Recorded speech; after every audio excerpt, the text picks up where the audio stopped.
All rise.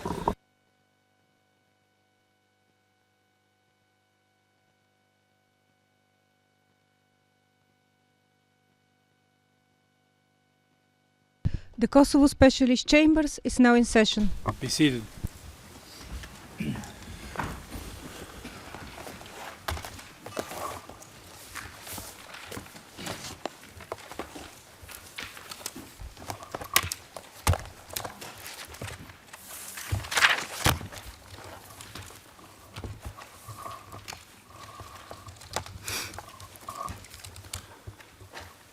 Madam Court Officer, please call the case.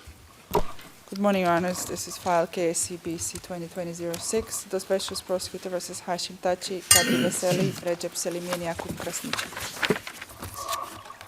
Thank you. I note that the accused are all present in court today. Today we will continue hearing the evidence of prosecution witness W04401. Before the witness is brought in, the panel would like to know if the SPO is in a position to confirm the witnesses for the next evidentiary block, and not only confirm them, but the order in which they will testify. Not right now, but we'll look into it and see what we can provide today. I believe it's supposed to be on file today. Yes, but if you would like an advance indication. we can get close of business today is fine. Thank you, Your Honor. Yeah.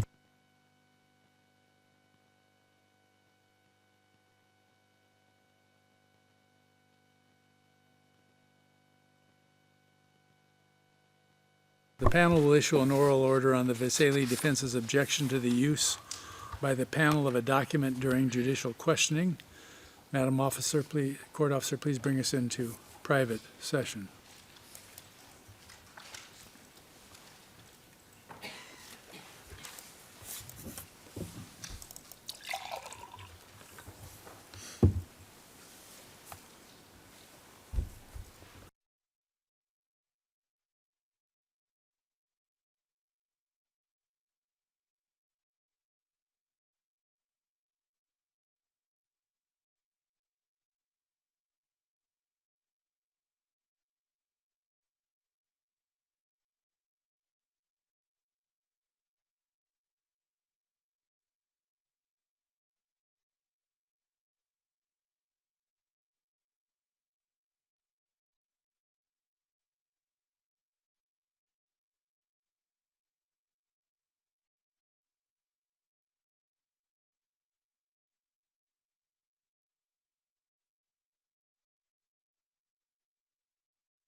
Your Honors, we're in public session now. Thank you, Madam Court Officer.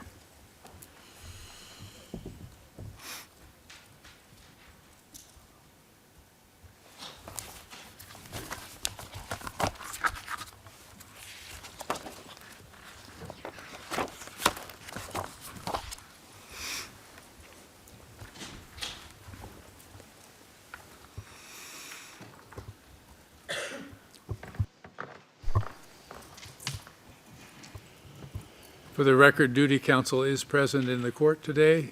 Good morning, duty counsel. Mr. Bashota, good morning to you. Images. Good morning. Questions for you, but I'm reasonably confident this will be your last day on the stand, so I'm sure you're happy to hear that. Go ahead, Mr. Misitich. Thank you, Mr. President. Good morning, Mr. Bashota. Images. Good morning. Next, turn to a topic that was raised by the panel with you, which is the issue of how decisions were taken in the general staff. And I'd like to show you a few documents and then ask you some questions about the process. If we could please have on the screen Exhibit P00621 in both the English and the Albanian, please.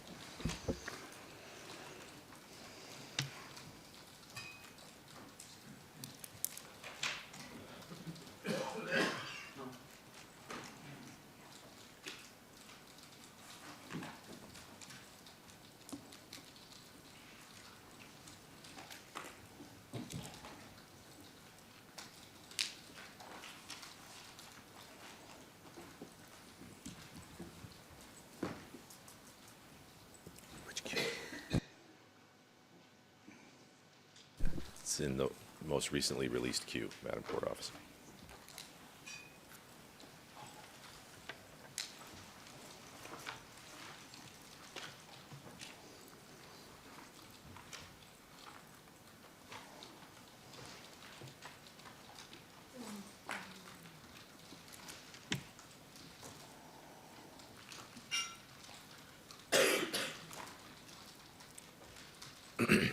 Now, witness, you see this document on the screen. It purports to be an order issued by Bislam Zarapi as Chief of the General Staff.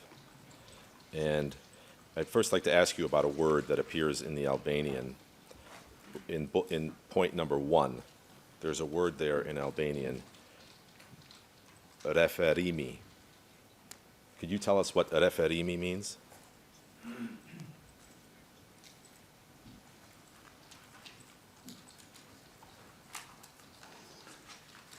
Si fjalën e them.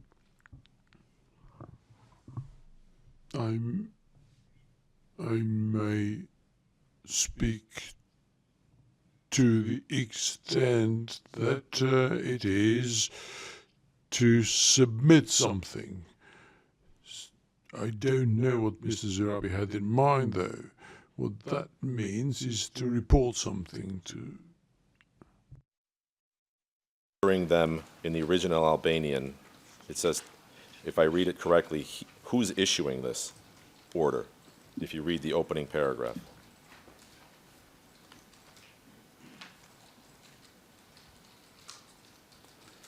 It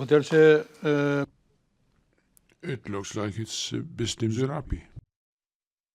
In point 1, that the heads of the directorates, right,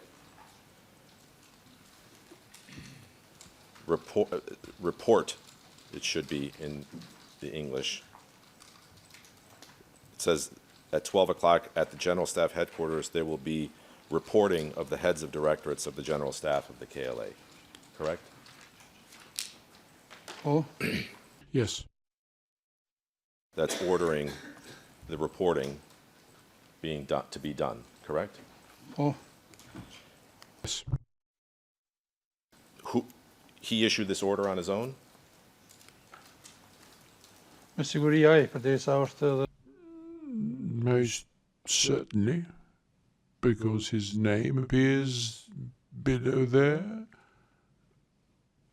And that's what it is. It says there it is for the directorates, and it appears to be his order. He didn't issue the order after first consulting with the other members of the general staff to see if he could issue the order, correct?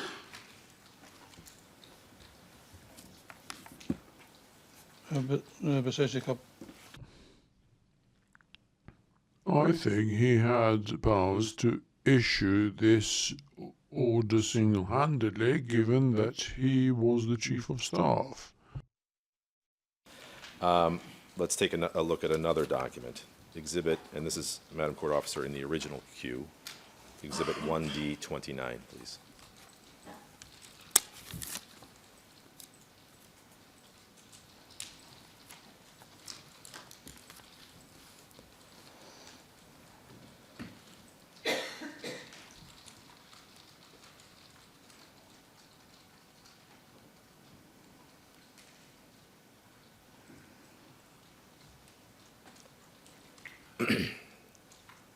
Mr. Bashota, take a look at the document on the left-hand side of your screen. Could you tell me if you've ever seen that document before? onder personalist zeg Paul.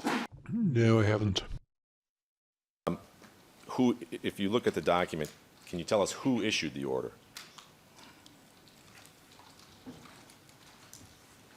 Muslims erop. Muslim Zurabi. Issue it pursuant to his powers, or That's what I can say. as far as you can tell from the document, did he issue it pursuant to his powers, or did he consult with the general staff and issue it on behalf of a collective body?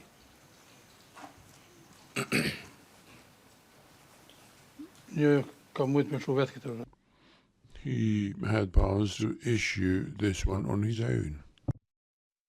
4, it says the arrest, detention, or imprisonment of persons without an order from a brigade commander or above is prohibited, except in the case of critical combat situation or when various criminal offenses are being committed against members of the KLA, against individuals, or the civilian authorities. Did he issue that pursuant to his personal powers?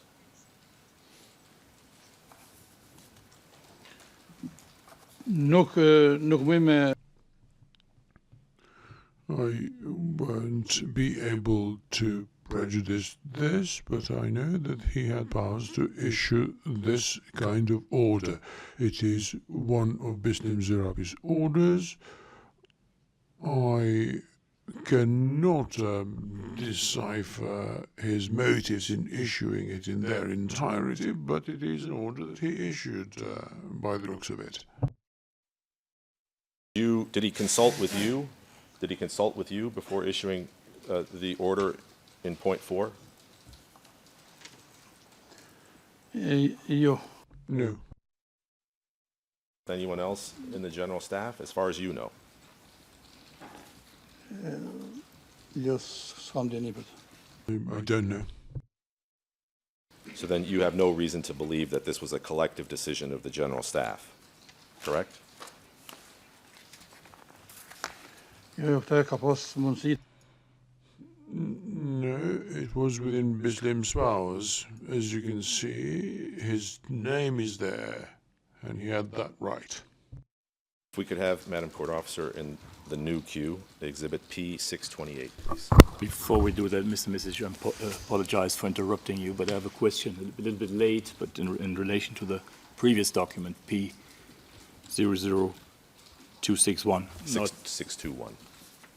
621, I'm sorry. Yes. I wrote it wrongly. Not for the witness, but for you. Okay. Is it your case, I think the witness can stay here, is it your case that this document does not contain a reference to a meeting?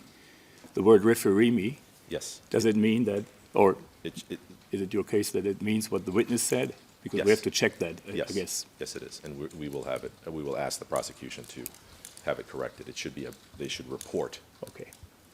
That's on the record. Thank you very much. Thank you.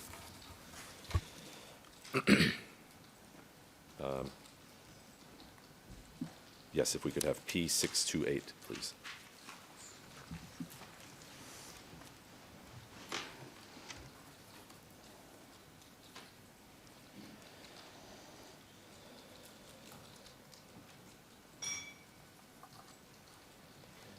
What about this document, witness? Is this Who's issuing this document? Edhe këtë dokument del It looks like this one has also been issued by Bislim Zurabi. Individual powers?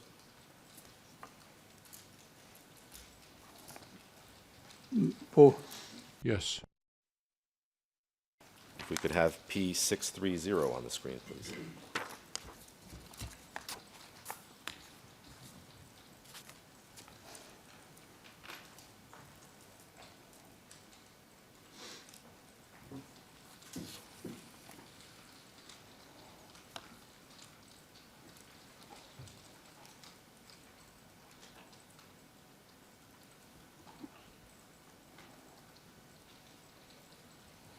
What about this document? Who's issuing this document? Edhe kjo është një dokument This is also a document issued by Bislim Zurabi, as one can see here. Tell, is it being issued by under his personal powers, or is this a collective order of the general staff or ordinance?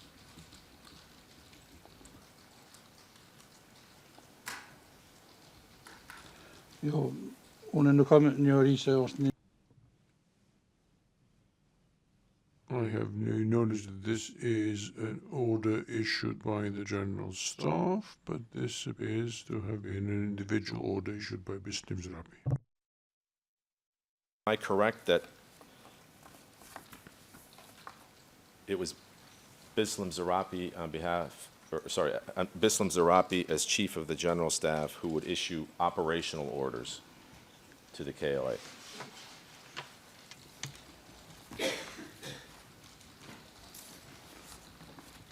unë përpos udhëresave operative I can see that there are all other kinds of orders apart from operational orders. I don't know what kind of orders Mr. Bislim Zurabi issued in relation to the commands of the operational zones. I am not aware of their contents, and I am not able to ascertain on whether these are of an operational nature.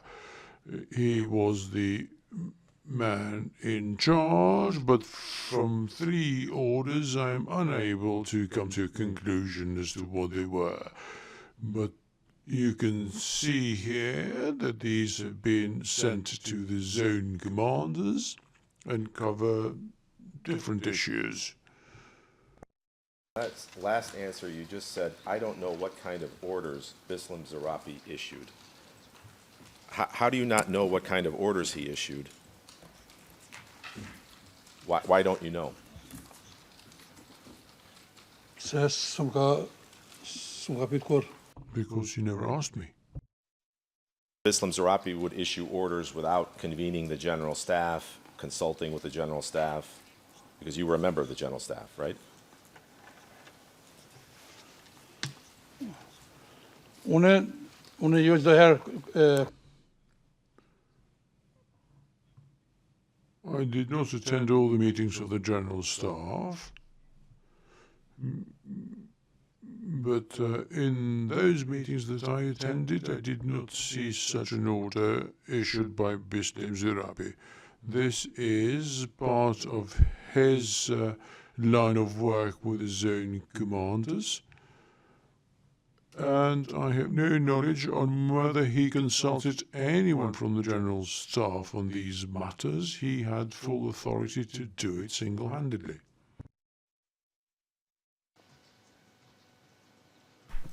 Yes, I'm being told that on the transcript at page 11, line 24, it should say this is not an order of the general staff.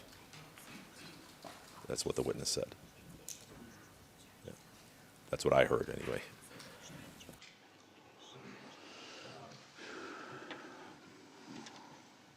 Let me take you to something that was raised at provisional transcript page 85, which is something that Judge Matro put to you yesterday about examples that were given by Mr. Recep Salimi of collective decisions. And I want to ask you about some of those decisions. one of them being the appointment of Adam Demaci as a collective decision of the general staff. Now, if we could please have on the screen Exhibit 1D50, please.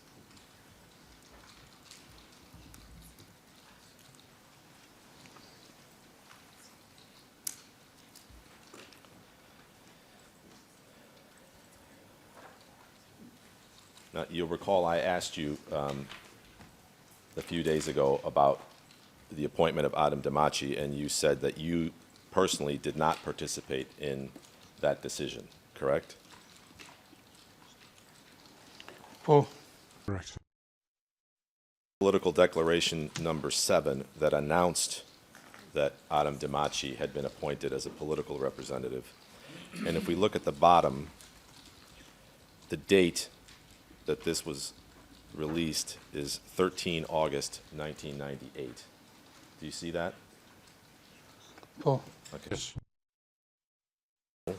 To Exhibit P653, please, which is another document I showed you during my cross-examination.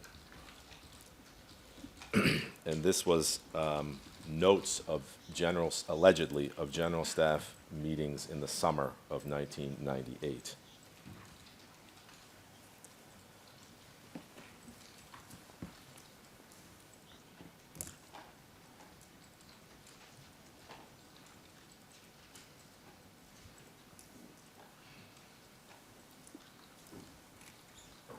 Can we have the number again? P00653. Should be in our original queue, or unless it was in the prosecution queue.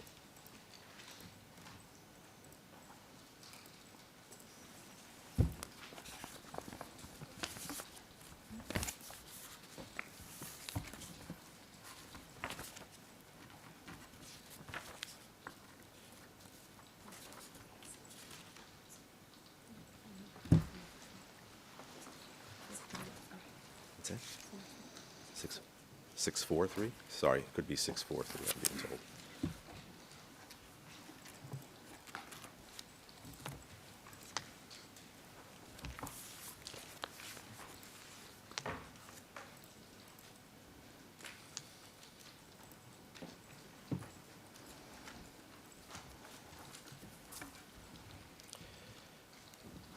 Yes, and if we could go to the next page, please.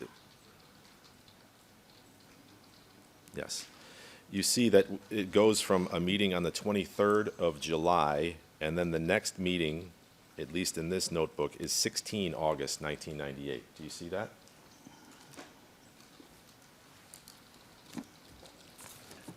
po, Yes, I do. Notebook. The general staff did not meet until 3 days after it was publicly announced that Adam Demaci had been appointed. Do you agree?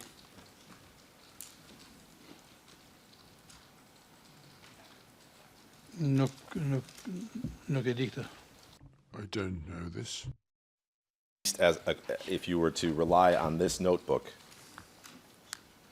do you agree with me that the general staff would not have met until 3 days after it was publicly announced that Adam Demaci and yourself, amongst others, were political representatives of the KLA? Objection misstates the evidence. The witness and Mr. Demaci are in different paragraphs of the previous documents shown.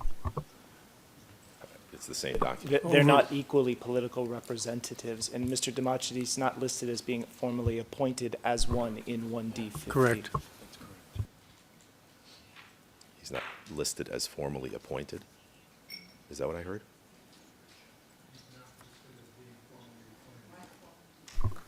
He's not listed as being formally appointed. Okay.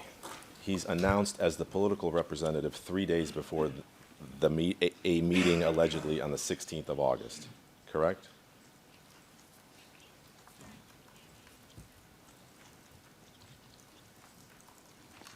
Ka mundësi, unë në përmi me It's possible.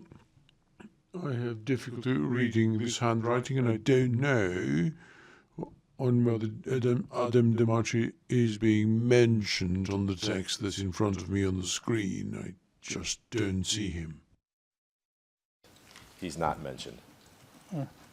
Okay, so I'm going to ask you again and put it to you, as I understood your testimony on my cross-examination, you have no personal knowledge of how Adam Damaci was announced as the political representative of the KLA, correct? صح. Now, the next thing Mr. Salimi mentioned as a collective decision was the decision to participate in the Rambouillet conference. Now, did you participate in any meetings where participation in the Rambouillet conference was discussed? Huomassakutuot po. Yes, if I recall correctly, I did. For that meeting or meetings? Mä tuon teitä taas nyt. I really can't give you the names at this point in time, but I know that we discussed the participation at Rambouillet after the Hill document that was discussed on several occasions.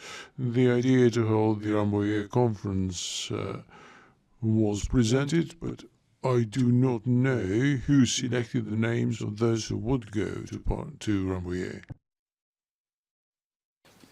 You, in the meetings you attended, the general staff, you didn't discuss and appoint who would be the representatives of the KLA at the conference, correct? Correct, this is correct. Must have had the authority to appoint the representatives of the KLA to the delegation, correct? Po. Yes. Who would you assume had that authority to make? Objection calls for speculation. Sorry, I'll Sustained. remove the word. Based on your experience in the general staff, who would you expect to have made the appointments?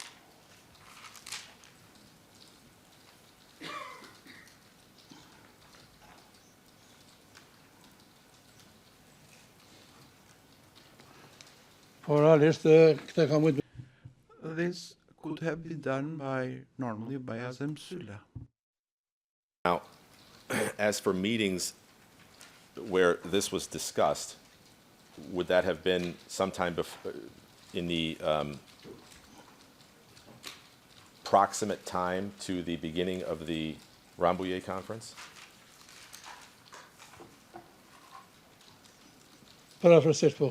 Approximately, yes.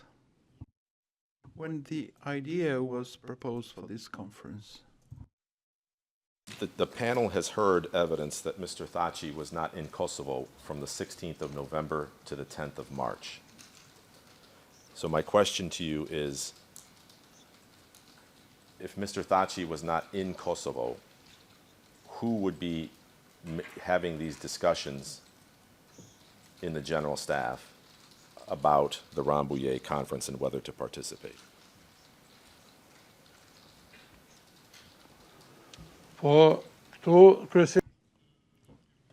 we discussed that mainly with international representatives at the conference, at the meeting. We discussed the form of conference, how it should be organized. At least I remember a meeting with Sean Burns about this issue, mainly with them. Remember any meetings of internal KLA meetings, where there was discussion about whether to participate in the Rambouillet conference? And Your Honors, we've been patient because there were questions about general staff decision-making raised by the judges, but this can't give license for counsel to ask about every single decision the general staff made. At some point, it's beyond the scope of judges' questions. Mr. President, the specific decision was cited by Judge Matreau and put to him. Overruled as to this question. Go ahead.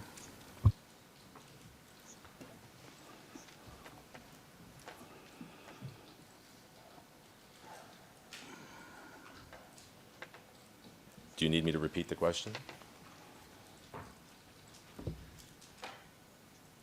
Yes, please.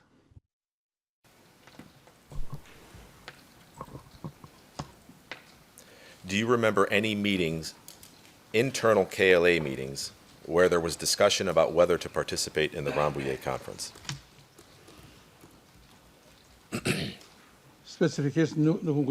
Specifically, no. I don't recall to have had such a meeting.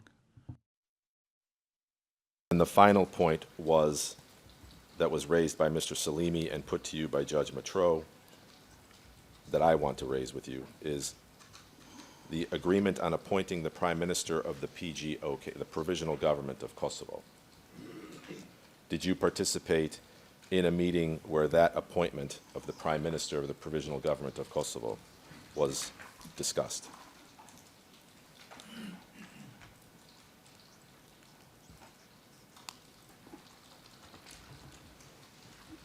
Nuk po e di saktë.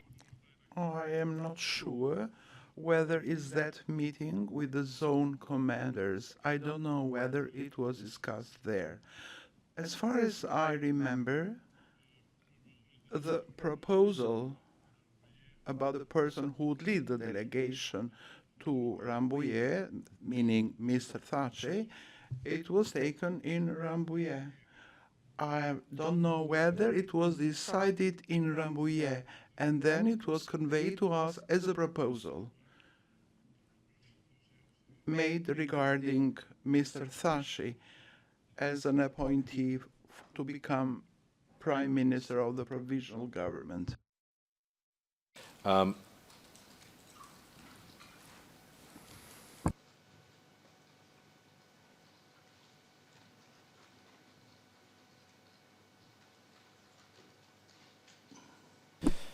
Now,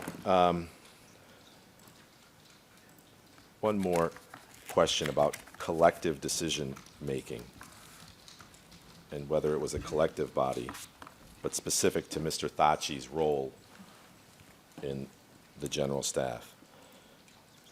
Could, as far as you know, Mr. Thaçi issue orders to soldiers in the zones? And this is No. to a document in our queue, DHT 704920 to DHT 704921, which is the relevance of this line of questioning. Could he issue orders to people who may have been detaining alleged collaborators?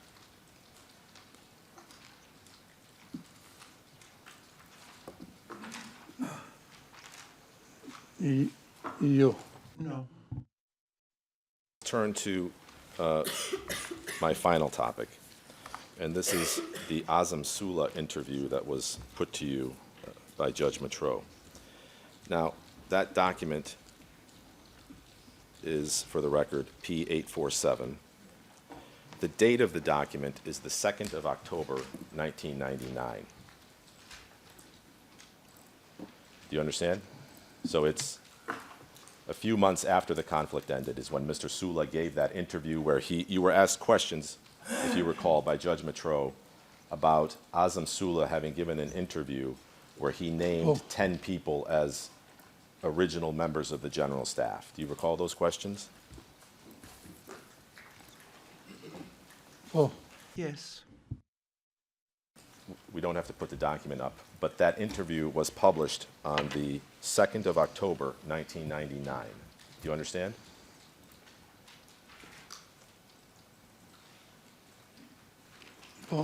Yes.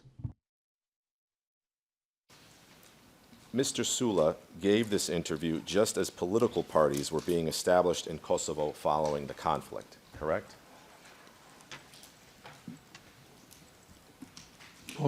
Correct.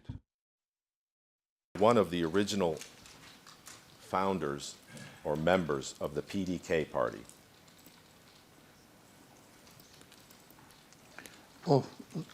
Yes. The interview is on the 2nd of October, 1999. Do you recall that Mr. Thaçi formally announced the creation of the PDK party just days after Mr. Sula gave this interview?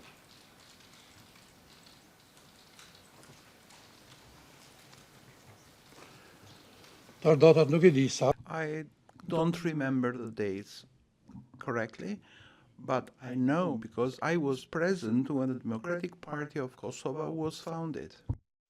I will put to you that it was founded in early October 1999, and you were one of the original people who founded it. Now, it's also true that Mr. Sula ultimately joined the PDK as well, correct? Voorzag. Correct.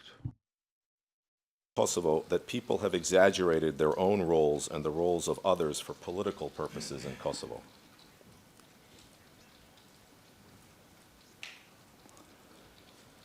In de oorlog gehad,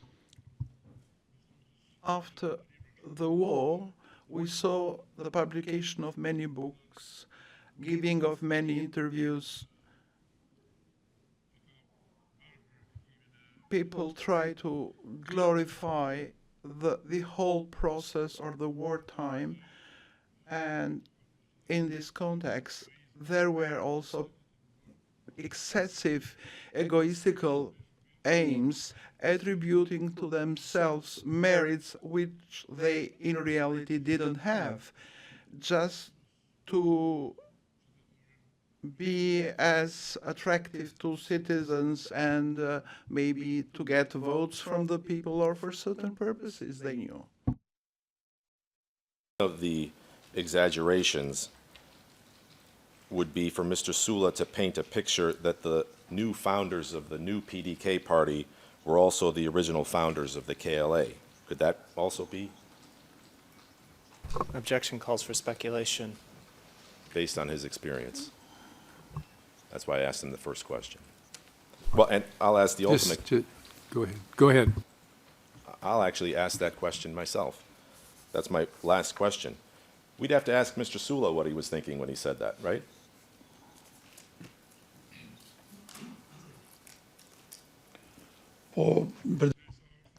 Since it's his interview, it would be the best thing to ask him to explain.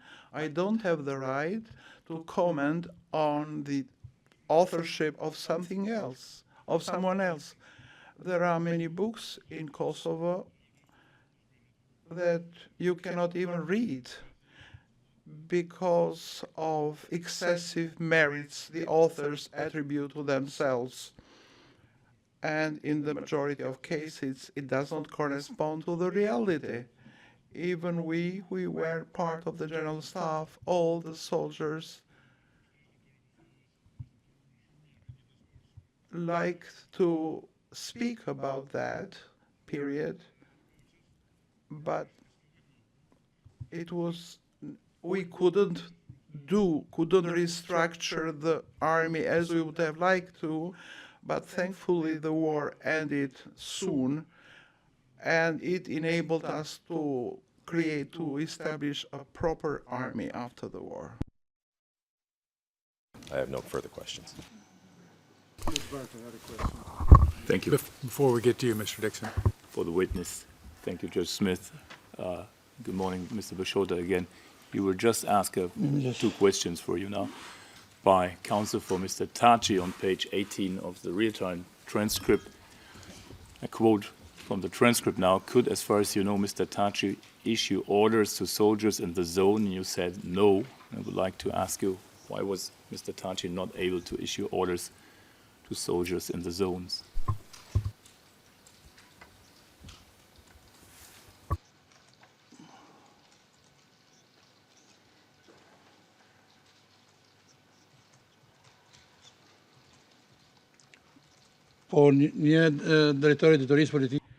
Because a director of a political directorate couldn't issue orders of a military nature. He was merely the director of a political directorate.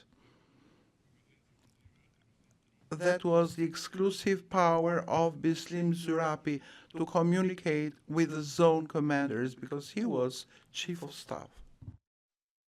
Talking about military orders, operational orders, or orders in general?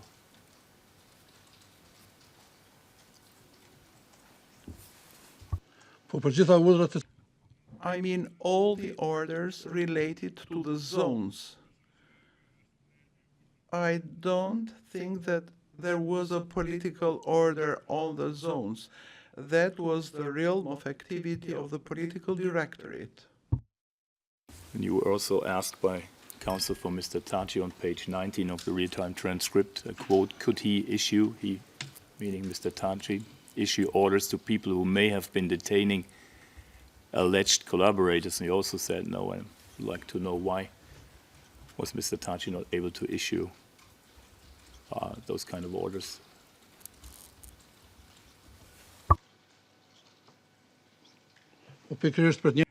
For the same reason I mentioned above. So you're aware that Mr. Thaçi became Prime Minister in the Provisional Government of Kosovo in April 1999. Are you aware of that? Yes. Does that change anything from your point of view? Or was the situation the same after Mr. Thaçi became Prime Minister of the Provisional Government of Kosovo?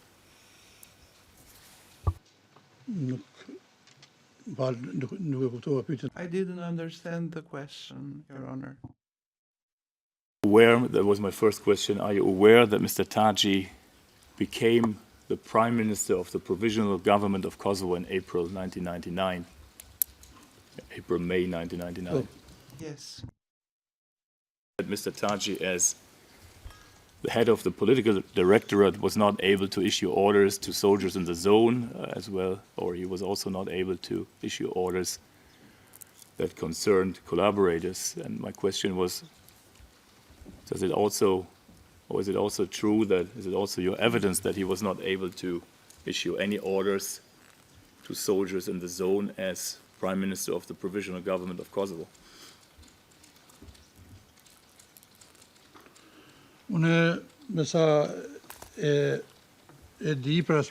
From what I know, because I said here that as of February I was no longer member of the General Staff, but I know that Mr. Thaçi dealt with the composition, the formation of the cabinet, governing cabinet, and from what I remember, he had his own challenges to set up this cabinet or government, because this happened after they returned from Rambouillet and after the liberation of Kosovo in June, where the Rambouillet agreement for the establishment of the provisional government of Kosovo was undermined. I don't know if that is sabotaged, if that is the best term to use, but because at the time the LDK decided to leave the government. So I don't know whether he did have the possibility to issue such orders, but I do know that he was working for the establishment of the government. He was nominated, he was not elected. So after you left the General Staff in February, you don't know whether Mr. Thaçi could give orders as the Prime Minister of the Provisional Government of Kosovo, or?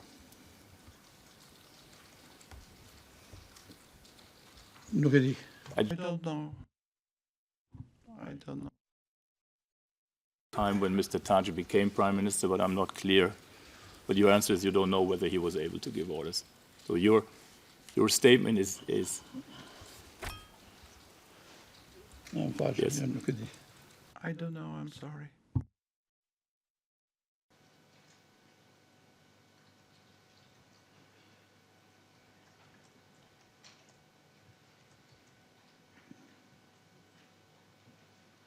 Thank you very much.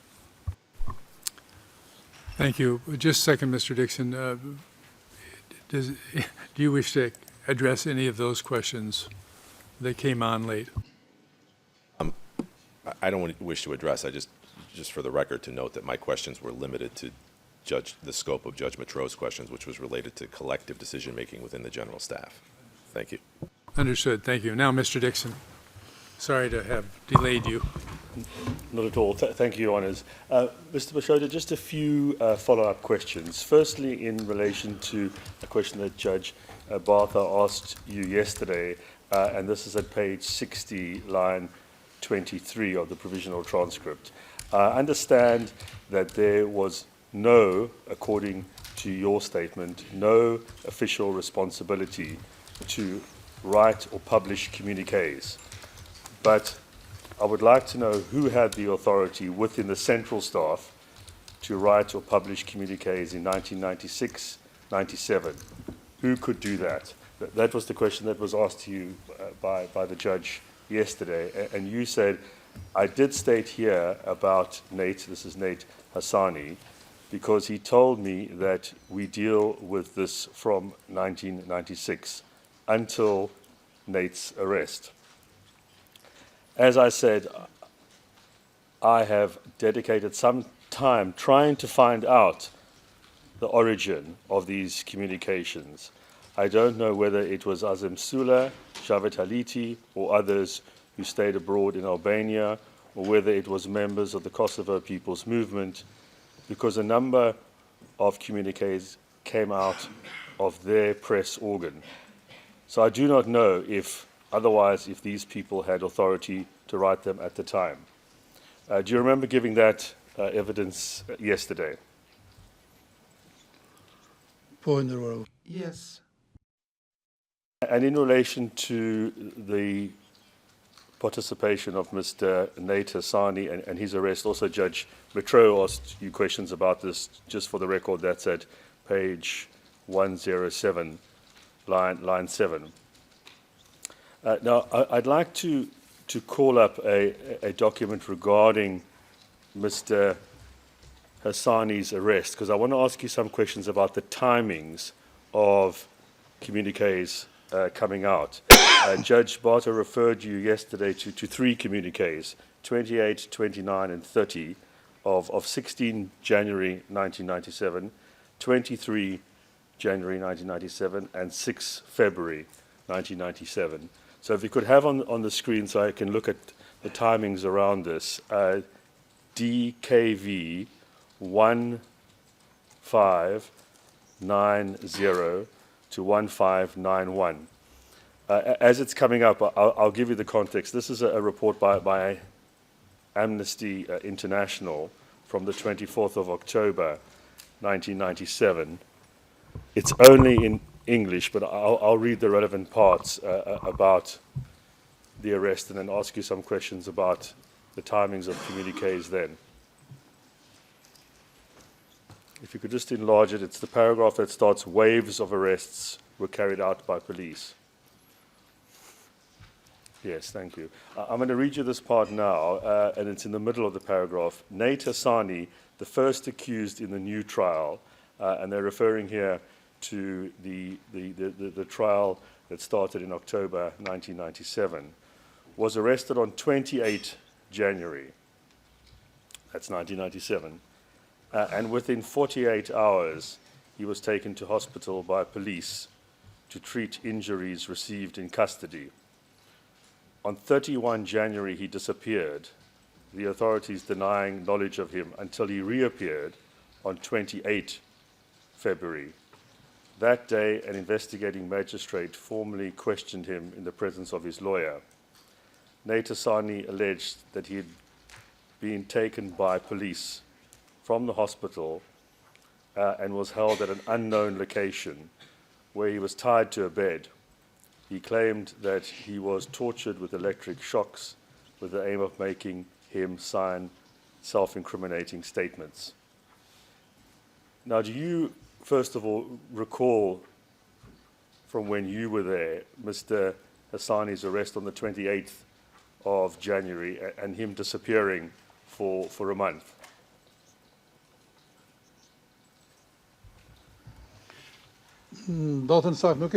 I don't remember the exact date, but I know that it was at the beginning of 97. And do you remember, thinking back, the allegations arising of him disappearing for the month of February and the allegations of him being tortured in that time?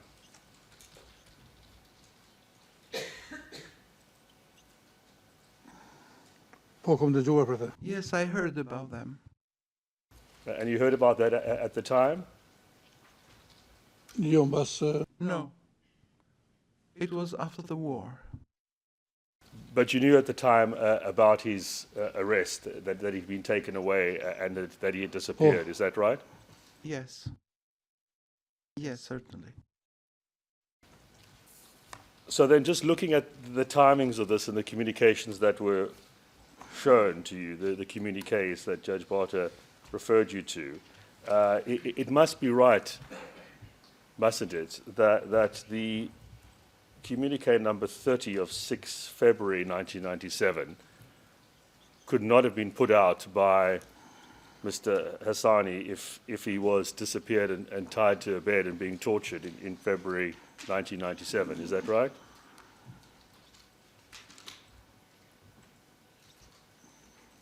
ja. Yes.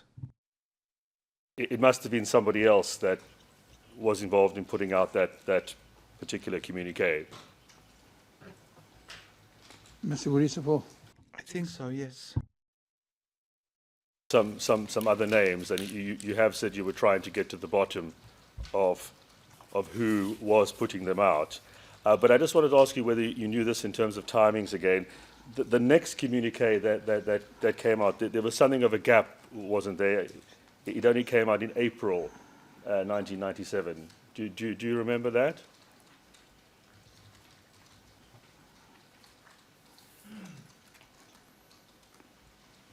Något åt, ja. I don't remember that. But I wanted to make a correction in what you said. I was told that Nait was putting out the communiques.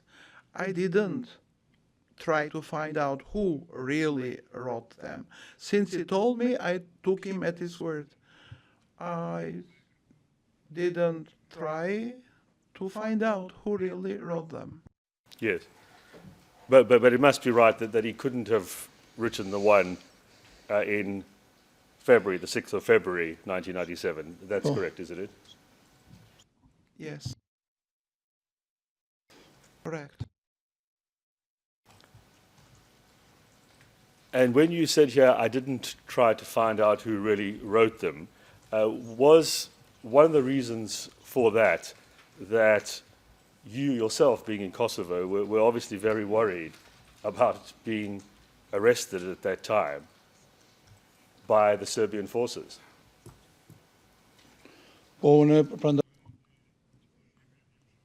That's why I said earlier we dispersed. Geraldine Gashi went to Drenic, Prekaz, to legendary commander Ademir Shari. I went to my village, to my native village. It was a zone under our control mostly, and we tried to prevent the Serbian forces from entering there.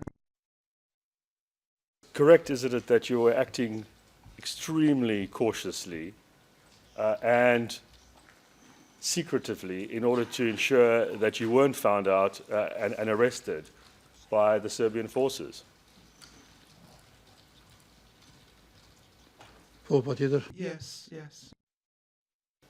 And obviously, isn't this right? You didn't want to be arrested because you knew what would happen to you. You could be tortured and you would have to then reveal information about your inner workings. Isn't that right?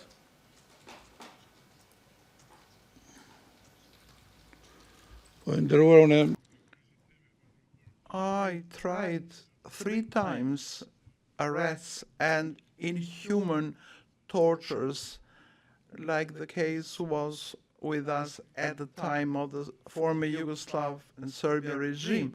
They put us under most inhuman tortures. So it was a time when I was unable to cope again with the new arrests and tortures. So I was very cautious indeed.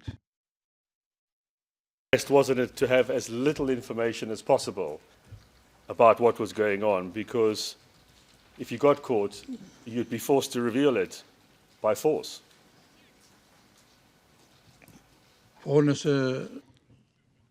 If you are unable to cope with tortures, this is normal to happen. Or you may try, you may be forced to speak, to reveal things. Yes, thank you. Your Honours, I would ask that this one page, this report from the renowned international human rights organization, Amnesty International, is admitted into evidence, it meeting the prima facie threshold given its source and also what the witnesses have been able to say about the document. Could you repeat the ERN numbers, please? It's DKV 1590 to 1591. Objection. None to those 2 pages. Yes, DVK. it is over 2 pages. Thank you, Mr. Henning. So both pages. Both of it. pages. Thank you. DKV 1590 to 1591 is admitted. Your Honor, that will be assigned Exhibit 2D34, and if we can confirm classification as there is none indicated in legal workflow. It can be public. It's a public report by the NGO. It'll be reclassified as public.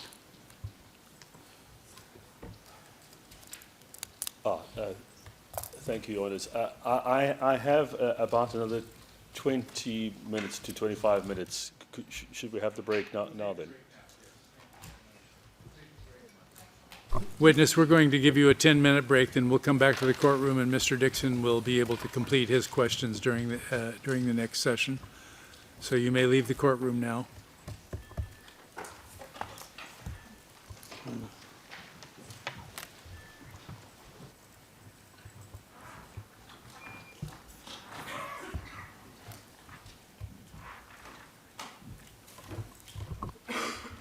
We're adjourned for 10 minutes. All right.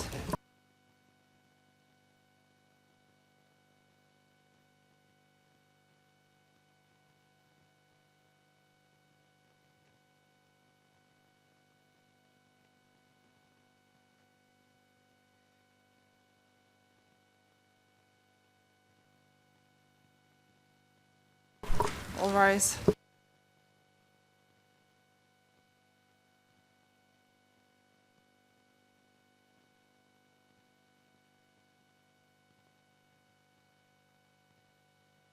Be seated.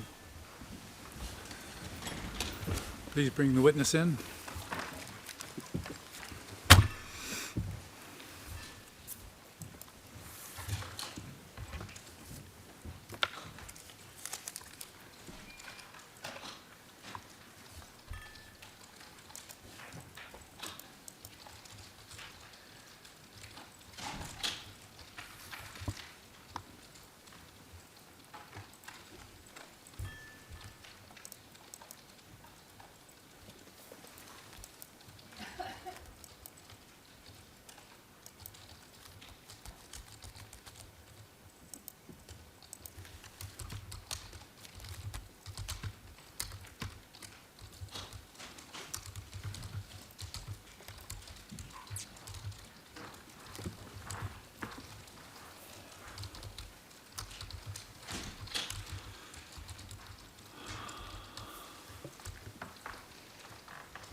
All right, Mr. Dixon, you may proceed.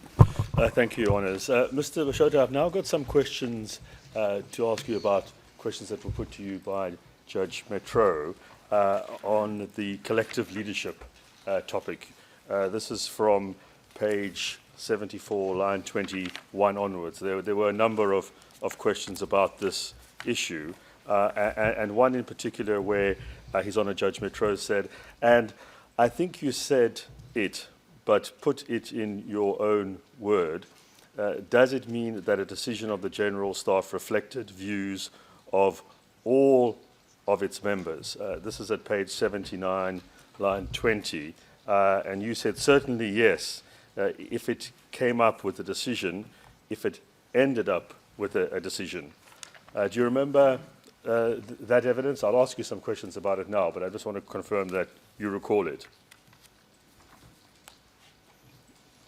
Oh, Yes. Another section at page 80, line 23. Now, would you agree with the description that Mr. Krasniqi gave of the work of the General Staff as collective work and its way of functioning as collective command? Would you agree with that? That's a further question that was put to you.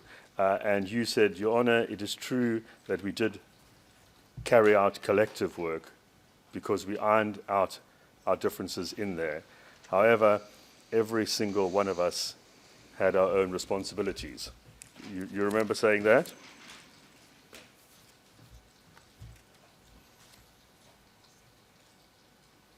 Oh, Yes. Then you were asked more questions about consultations between the General Staff. You also said, I think, and again, qualify it if you feel you should, that at least when it was possible to do so, and we understand there were exceptions, that there would be a process of consultation between General Staff members before decisions of the staff were made. Is that correct?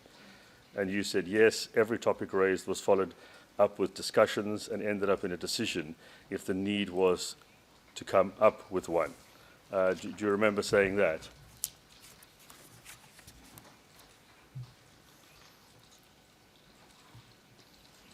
oh, Yes. Page 86, you were asked questions about reporting from the ground and the importance of getting that information for your decision-making process. Do you remember being asked questions about that? oh, Yes. Now, certain questions arising directly from that I want to ask you. First of all, in relation to decisions of the General Staff, it is right, isn't it, that you did not all decide together on all decisions? oh, sagtest. That's correct. As well, that decisions could be taken, and they were taken, without you or others necessarily knowing about that decision being taken. Is that right?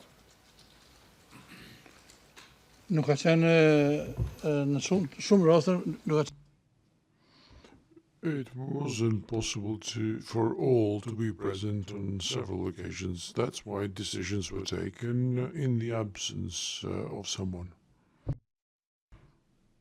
The movements of the members of the General Staff were very limited at the time, and the meetings were few and far between. We would be able to convene only on very significant matters, because otherwise the possibilities were very limited. Yes, I understand. I'll come back to a significant matter, Rambuye, later. But it's right that particularly because of the Serbian offences, as you've described, in July, August, September, it was extremely difficult to meet and all decide together on decisions. Is that right? sagt. Yes. So decisions could be taken then, you would agree, without you knowing about those decisions? Of wat is er? Yes, certainly. Wouldn't matter whether you necessarily agreed or disagreed with that decision. It was taken because it had to be taken in the heat of the moment. Direct, sagt. Yes, that's right.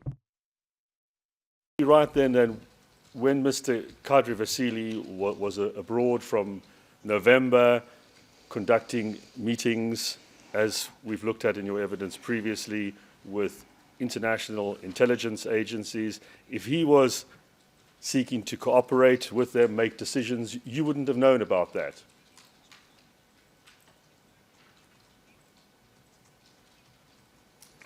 Onnekom van When we first discussed this issue, I said that I do not recall anything like that. To be fair to you, you said that you didn't receive any reports from Mr. Vasili while he was abroad, reporting back what he was doing. Is that correct? sagt. Correct. Correct, isn't it, that during that time you weren't sending reports to him? That's right, isn't it? Sakelijk. Correct, yes.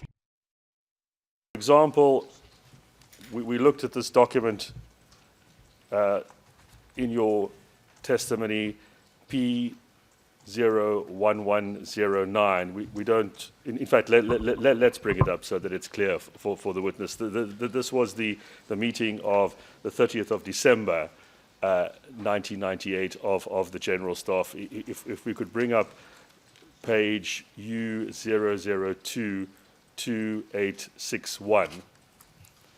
Your Honors, this document's been extensively covered in cross. Objection beyond the scope. It is beyond the scope of the questions by the judges. No one brought that up. No one discussed it. Your Honor, I'm looking at some of the decisions that were made and whether those were collective decisions or not.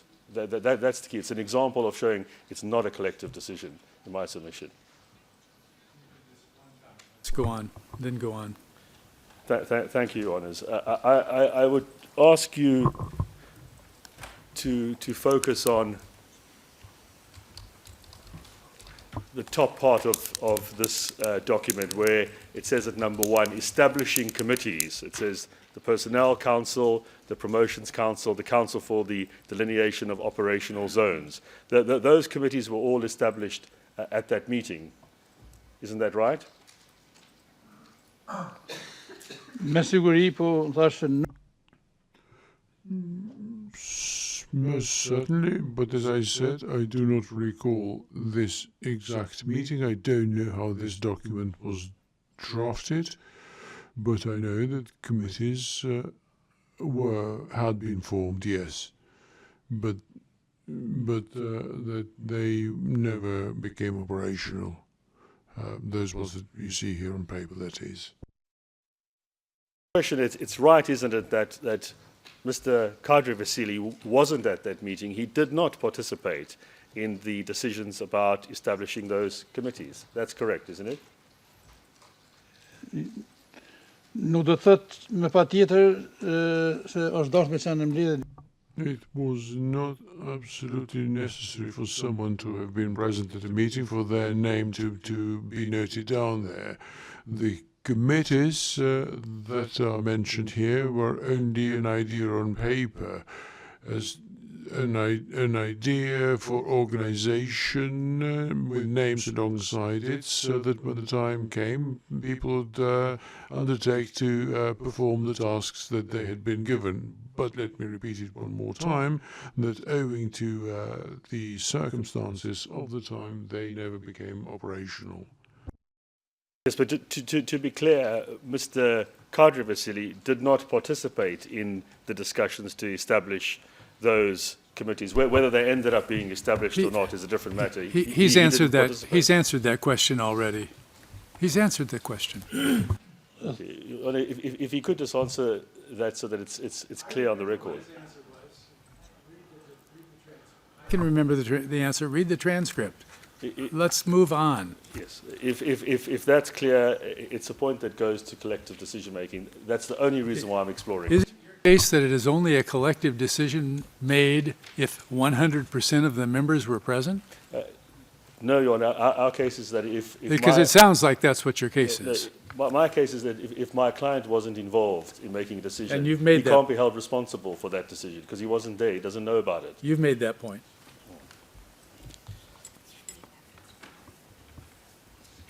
If we can move on then from that meeting to a time before that, and this is in relation to the discussions to integrate FARC into the KLA. Do you recall giving your evidence about this and who was involved in that? Objection beyond the scope. I don't think FARC appeared once in the transcript. FARC was yesterday. not mentioned in the judge's questions.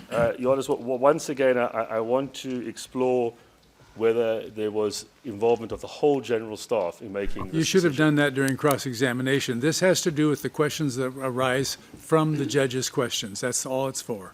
Well, in my submission, it does arise because Judge Metro said that in putting forward a proposition, there was collective decision-making. I'm refuting that.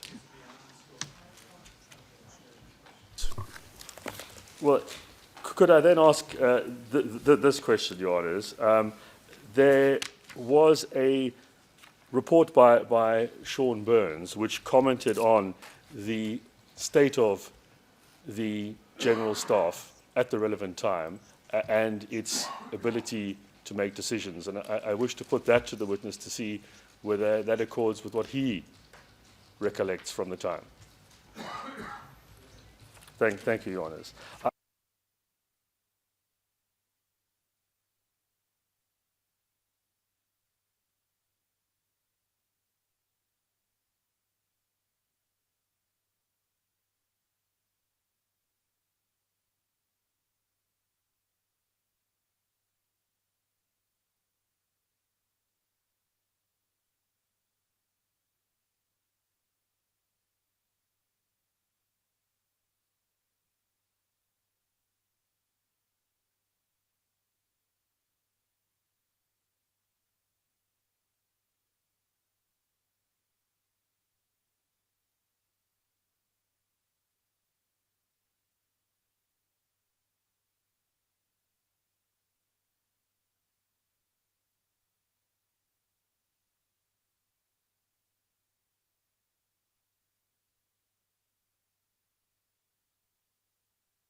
I want to come to Rambuye because sorry. Your Honours, we're now in public session.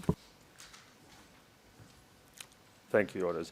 I now want to come to the Rambuye talks because there were specific questions posed about that.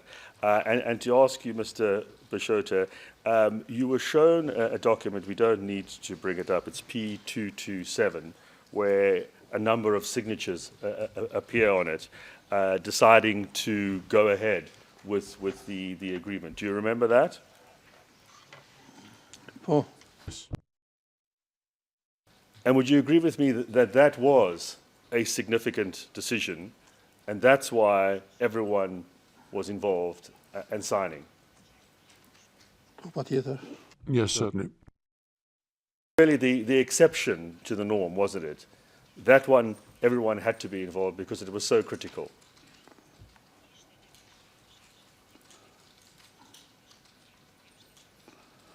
Pa tjetër se ne Yes, certainly. Because we think that that document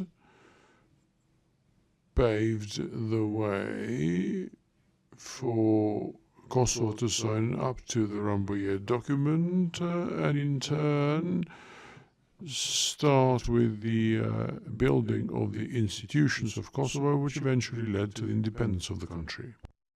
Yes, is it correct that thereafter steps were then taken to look to put a provisional government in place? Do you recall that?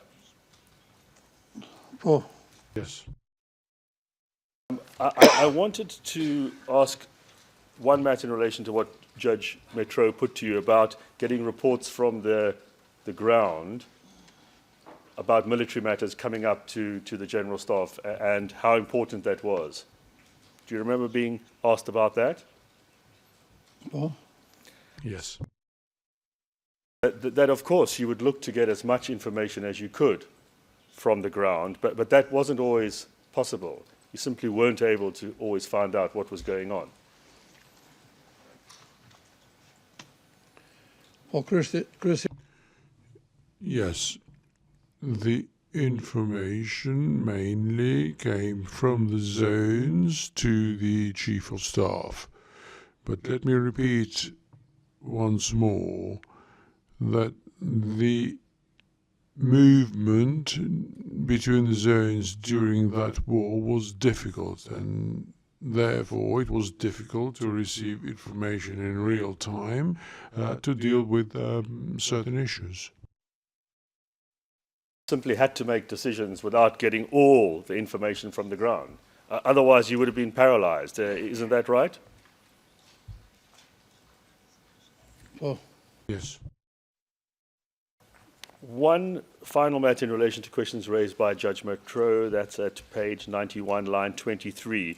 You asked a lot of questions about Mr. Kadri Vasili and his position as head of the Directorate of Intelligence. Just to clarify, as far as you recall, the Intelligence Directive was referred to as G2, wasn't it, at the time? unë e thash edhe këtu, As I stated here, I do not recall the Directorate of Intelligence be called as a G2. As I said, that organization was instituted by Bislim Zurapi, and I just cannot recall what G1, G2, G3, and so on stood for, so I cannot assert that here. Yes, that's fair. In relation to the Intelligence Directive, which you've given evidence about being established after November 1998, you do know that Mr. Kadri Vasili was the head of that. You gave evidence about that. But it's right, isn't it, that you never received any reports from him in that role? Objection asked and answered. Overruled. Go ahead. You may answer. unë nuk e marr asnjë raport. I haven't received a single report from Mr. Vasili. You didn't send any reports to him, is that right? Jo. I did not. Thank you for your answers. I want to move on to one final matter where questions were raised by Judge Gaynor, and this was at provisional transcript page 124. lines 9 onwards, where His Honour says, second question I want to discuss is the provision to the General Staff of intelligence information.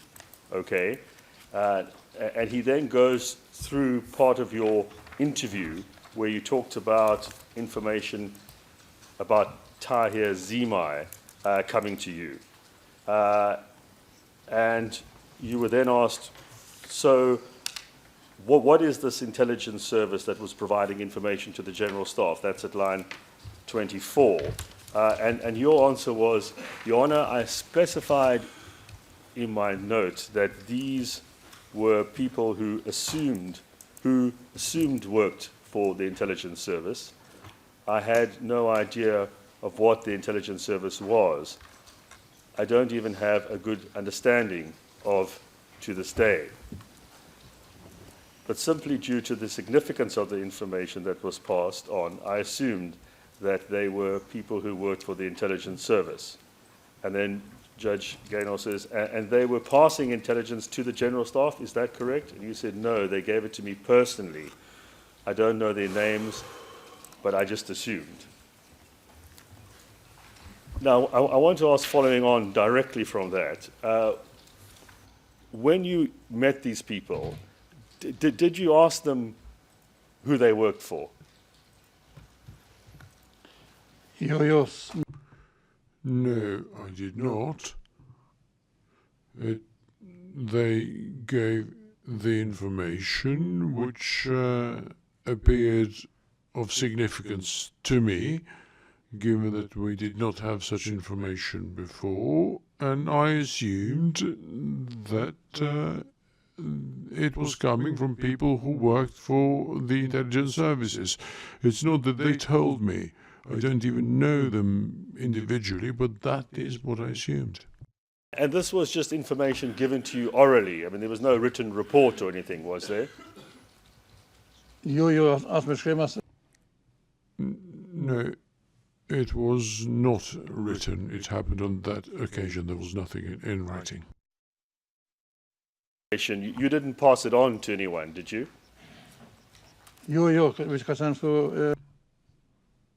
No. It was a random meeting. The meeting has not been set pursuant to an agenda. It was just a bit of information which appeared to me to be interesting. At that time, that you had no knowledge of any intelligence service acting in the KLA. That's correct, isn't it?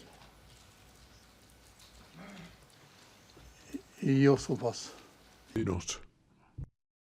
So those are my questions. Thank you, Your Honours. Thank you, Mr. Dixon. Mr. Roberts. Thank you, Your Honour. Just 5 to 10 minutes maximum, I would have thought. Good morning, Mr. Bashota. My name is Jeff Roberts. I'm counsel for Mr. Salimi. Morning. A couple of questions, and it's just to clarify a couple of answers you gave to the judge's questions yesterday. So I'll just remind you of the evidence that you gave and just ask a question afterwards. So at page 57 of the provisional transcript yesterday, you were being asked about who was a member of the central staff in 1997. And you stated, I was the only one of the central staff left behind in Kosovo. This was after Nate Thaçani's arrest. So to all intents and purposes, that staff had been dissolved as far as its activities inside Kosovo were concerned.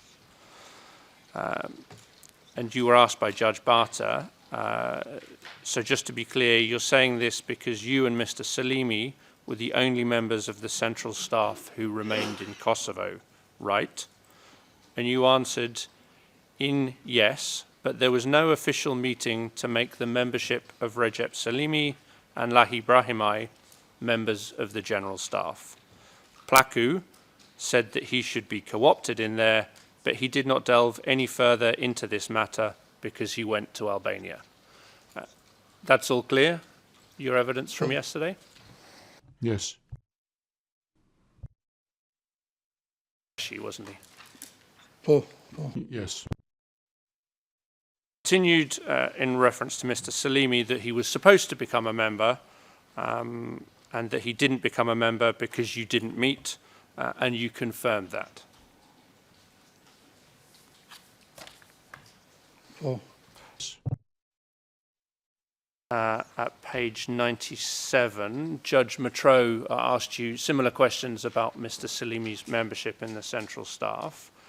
And he stated, since you asked me Recep Salimi, I'll ask you about him. When, in your understanding, what year, I should say, did Recep Salimi become a member of the general staff or the central staff as it was known at the time? And you answered, the first effort was in Negrots in the meeting we had there to get together as a staff. Do you remember that?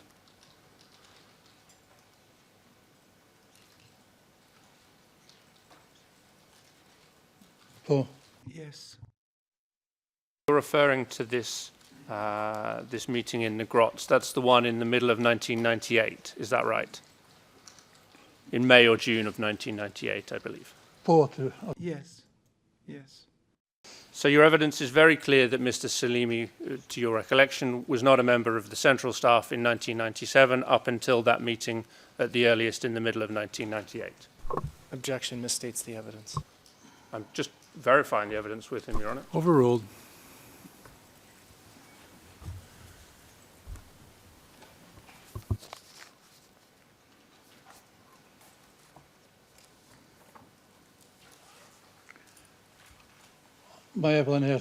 Can you repeat the question, please? I'll just read it. So your evidence is very clear that Mr. Salimi, to your recollection, was not a member of the central staff in 1997 up to that meeting at the earliest in the middle of 1998. Is that right?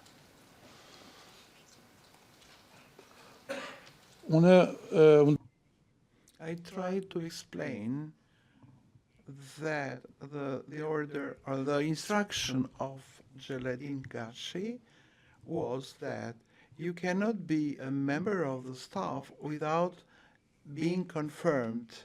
Until that time, that day, he was not a member of the staff. But in Negrovs, we discussed this and decided. And just to therefore verify, so later in Judge Matro's questions, this is page 111, he stated, now do you agree with the suggestion that in 1997, and I think you've told us before, you and Mr. Recep Salimi were the only two members of the central staff present in Kosovo, is that right? And you answered yes, but in different places, not in one place. So I just want to verify exactly your answer there, because that seemed to conflict with the evidence that you've just given here now.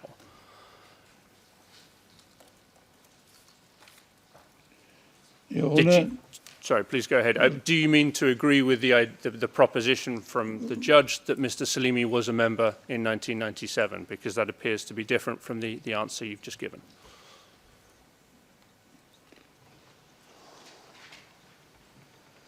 No, I tried to explain, but I don't know how well it was transmitted. From what I remember, I meant this. If we assume that Recep Salimi, by this court, that Recep Salimi was admitted member of the general staff with only a word by Gelatin Gashi when he went to Albania, myself and Recep Salimi were in different places during that period of the war. But for me personally, he could not be a member of the general staff when he was not elected by a forum, by a group. And I was the only one there, and I was unable to transmit that to him or to meet him to discuss organizational matters with him. And you didn't meet with him, you didn't have contact with him in 97. That's your evidence, because you were in different places, is that right? Yes. Yes. You would have no reason to expect him to have any knowledge of what the activities of the central staff were during 1997 either, would you? That's correct. That was my question. Thank you, Mr. Roberts. Ms. Alexandra? Good morning, Mr. Pashota. Good morning. Yesterday, Judge Metro asked you a number of questions about the members of the central staff, and at page 98 of the provisional transcript, you confirmed that Jakub Krasniqi was never a member of the central staff. That's your evidence, yes?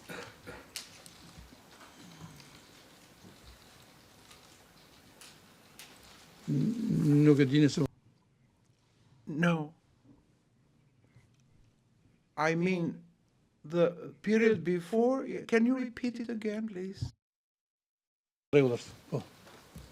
Yes, now it's correct.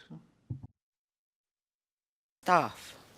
And at page 98 of our transcript from yesterday, it shows you've confirmed that Jakub Krasniqi was never a member of the central staff. That's your evidence, correct? Correct. Correct. Read with Judge Metro at page 101 of the transcript that if someone would have known who the members of the general staff or central staff were at the time, it would be Azim Sula because he was the commander of that group. Do you remember saying that? Po. Yes. If we could have P847 on the screen, please.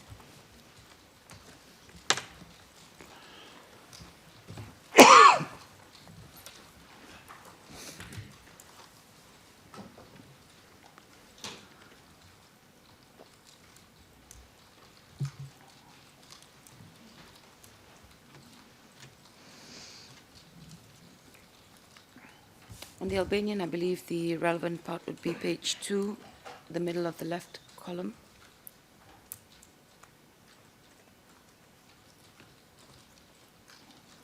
And on the English, it's page 3.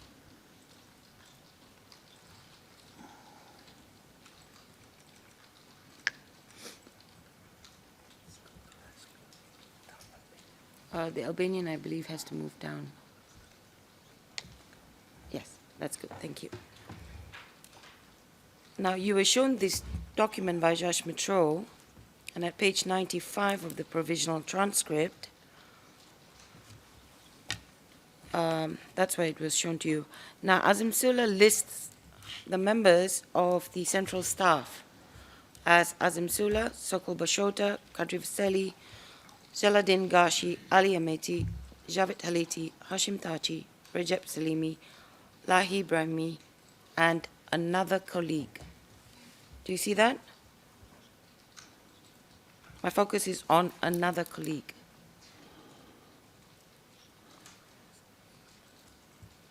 Do you see that on the screen? Nuk di nëse e keni thonë ju, po mund përkthejmë herë këtu. I don't know if you said it, but through the interpretation, it sounded different. Maybe you didn't pronounce it right. I got the last name differently. They mean Ali Ahmeti. As to the question, the other person, I don't know who that person is. I don't know what Azim Sula meant. Please. On the Albanian, please. Now, you'll see at the bottom that this interview was on the 2nd of October, 1999, correct? Po. Yes. If we could have on the screen 067269 to 067710, ET revised, and the specific page would be page 480 of the PDF, and the reference is 067709, please. Your Honors, this one was not shown during the judge's questions. Objection beyond the scope. Sustained. Your Honors, in order to ask my follow-up questions, which is relevant to the judge's questioning, I have to put this document up on the screen so the witness can be asked the question. Microphone.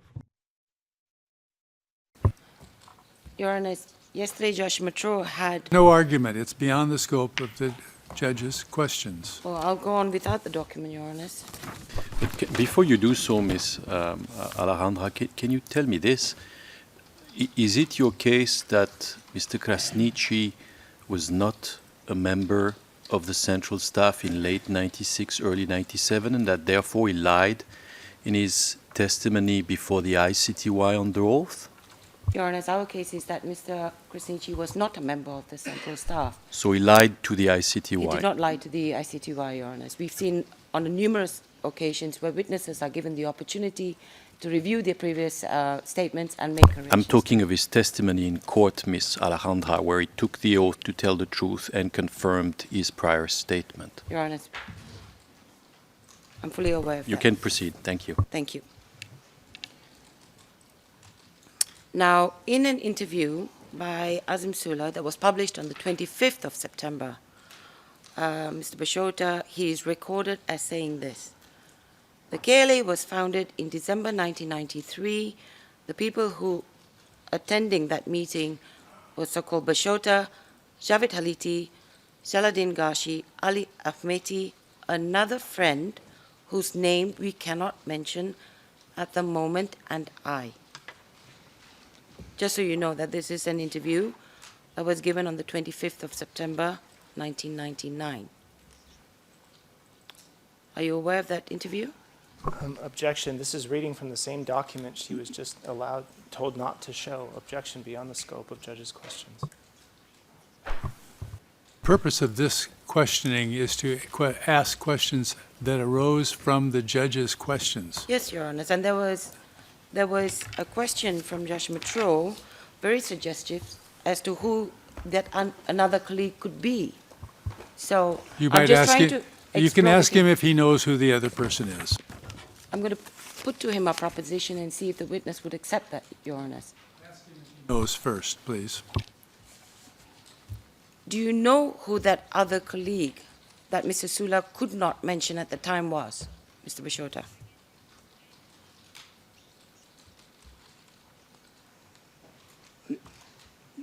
No, I don't know.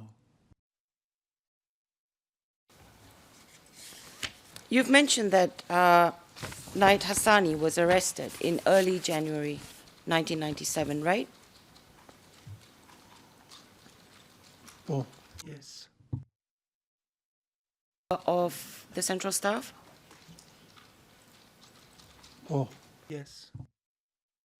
Serbian authorities from early January 1997. Am I correct? sagt. Correct. Yes.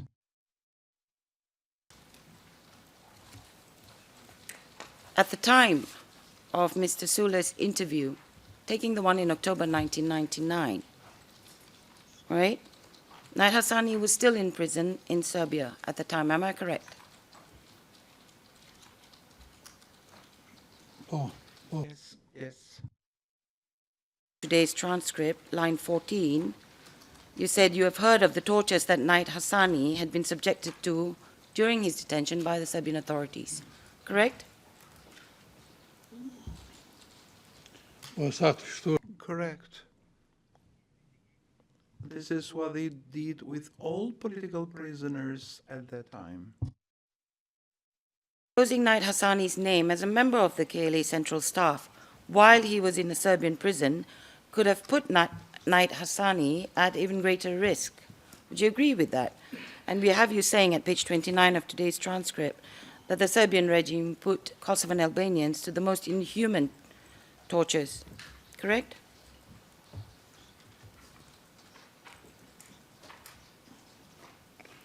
sagt.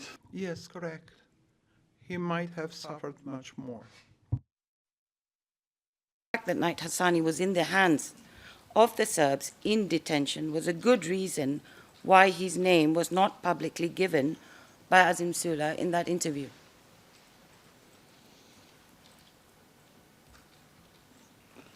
Caught in jar. It is likely, but since it is an interview given by Azem Sula, I cannot comment on that aim. If he had this in mind, then I think it is a noble aim.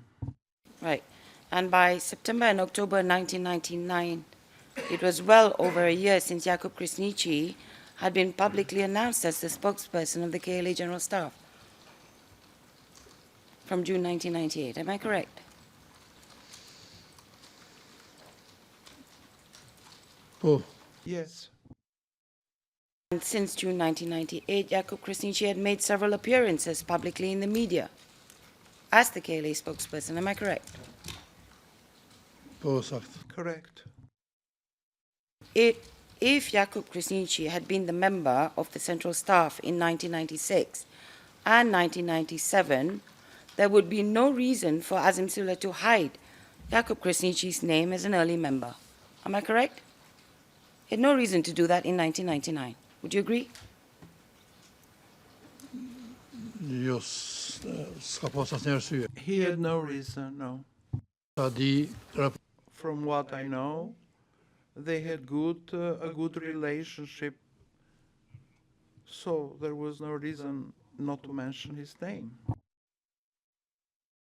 No reason also because there would have been no additional risk to Mr. Krasniqi had his name been exposed in 1999. Am I correct? jo s'ka pas në rrezik në të kohë. That's correct. There was no danger for him at the time.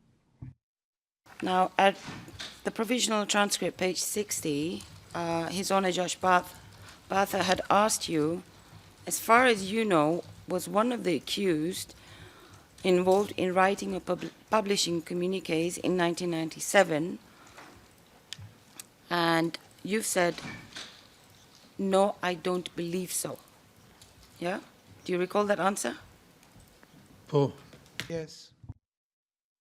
At page 109 of the provisional transcript, His Honor Judge Matro read to you a passage from Mr. Salimi's interview, and that would be P761, in which Mr. Salimi said, in April 1998, we officially appointed a spokesperson who then dealt with communiques and also the appearances, the first appearances in television, and that was Jakub Krasniqi.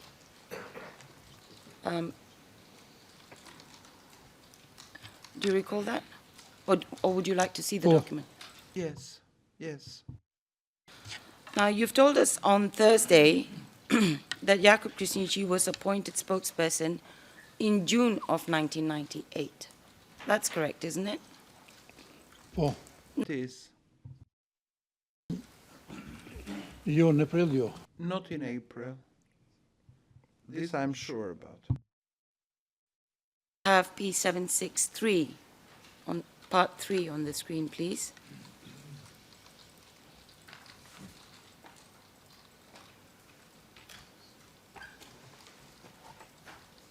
Page 3, lines.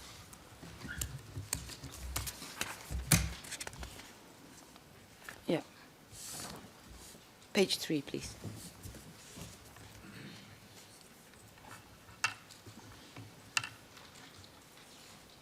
On the Albanian, I believe it's on page 3 to 4.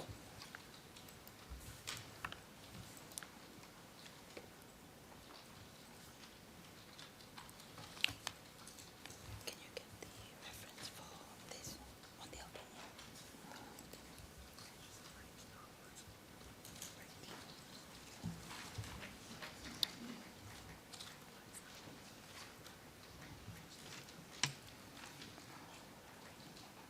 I'm just trying to get the lines in the Albanian. Well, in English, I'll read it to you, Mr. Bashota. Now, this is another interview of Mr. Salimi on 19th of February 2020. And I believe it's line 13 on the Albanian version. I'll read it to you.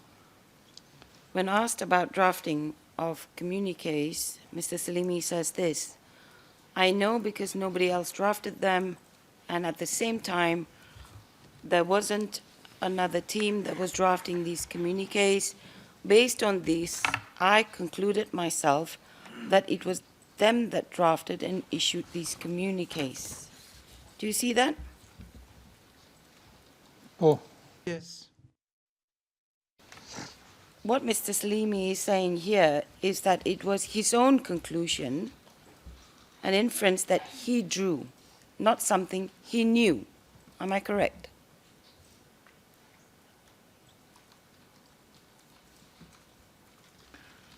kështu po duket. It appears so.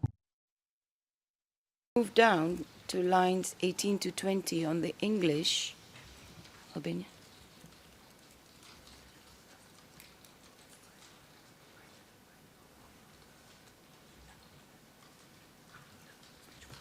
It's on page 4 in the Albanian.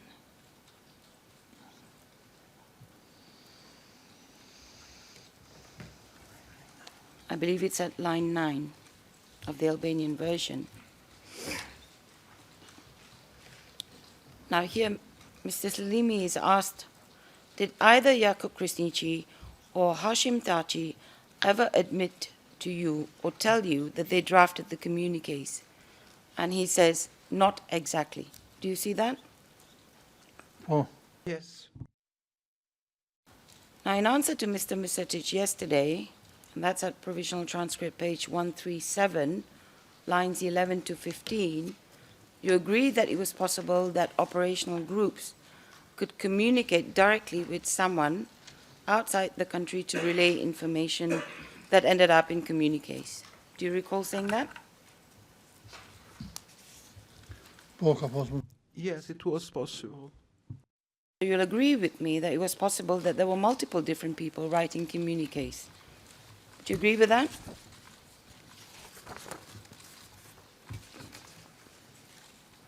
Po përderisa nuk e di. Since I don't know who wrote them, I cannot say for sure whether they were written by one person or by several persons. But from what we see, sometimes Zorik Kosovos or from the West it appears. So I can't be precise about that. Document, Your Honors, and I see the time. How much more do you have? Another 5 to 7 minutes, probably. I'll do my best. If you could have on screen, if you could go into private session for this question, please. Into private session, please.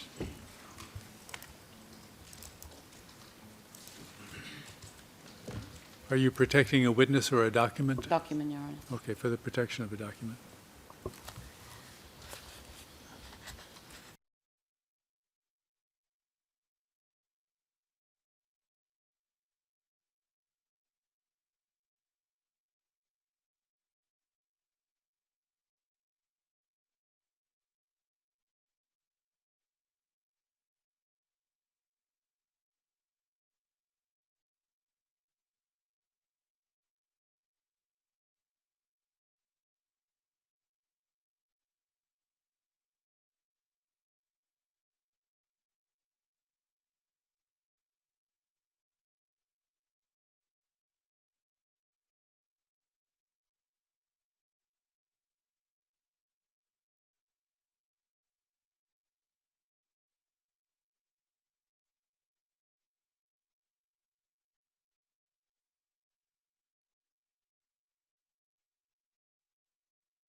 Your Honors, we're in public session. As I said, Mr. Bashota, your time your time testifying here today is now completed. We thank you for being with us. You have no further obligation to the court, and you may leave. And Mr. Cerchini, we thank you for your assistance. Yes, sir. Thank you, Your Honor.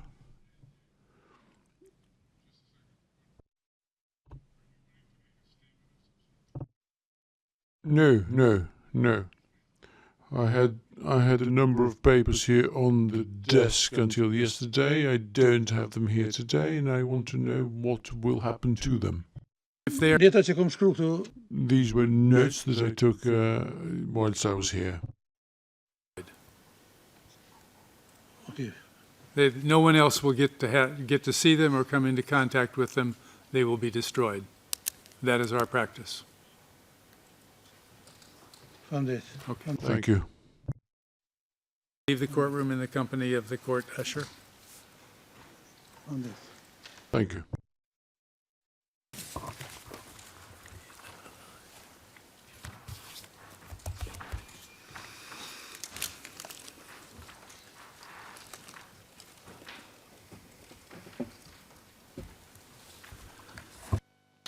We'll take the half hour now, so we will reconvene at 20 minutes until 12, and that will give time to bring the next witness or get the next witness ready to come into the courtroom. So we'll begin at that time. We're adjourned until 11:40. All rise.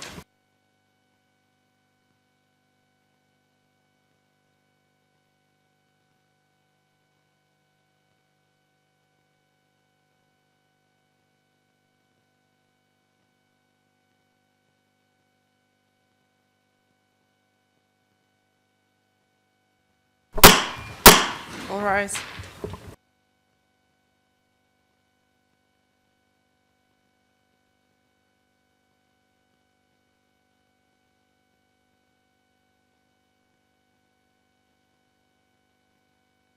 Be seated.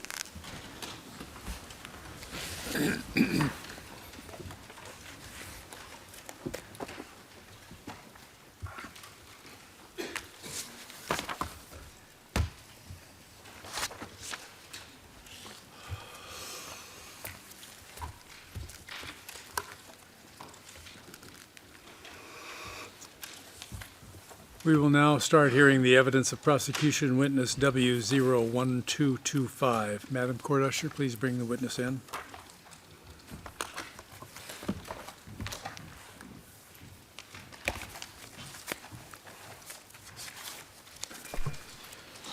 Mr. President, just so the panel is aware, Ms. Limani will be representing the Thaçi defense with this witness. Okay, thank you.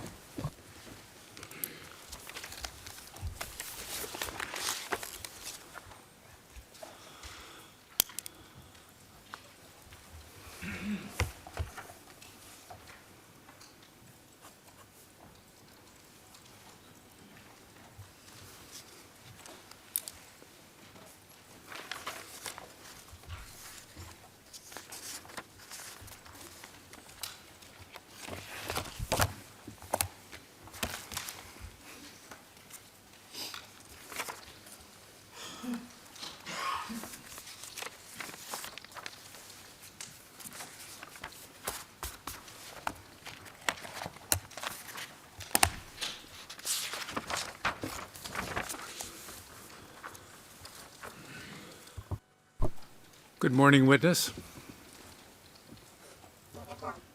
Good morning. Witness, today we will, I'm sorry, first of all, the court usher will now provide you with a text of a solemn declaration which you are asked to take pursuant to our Rule 141, Paragraph 2. Please look at the document and then read it aloud.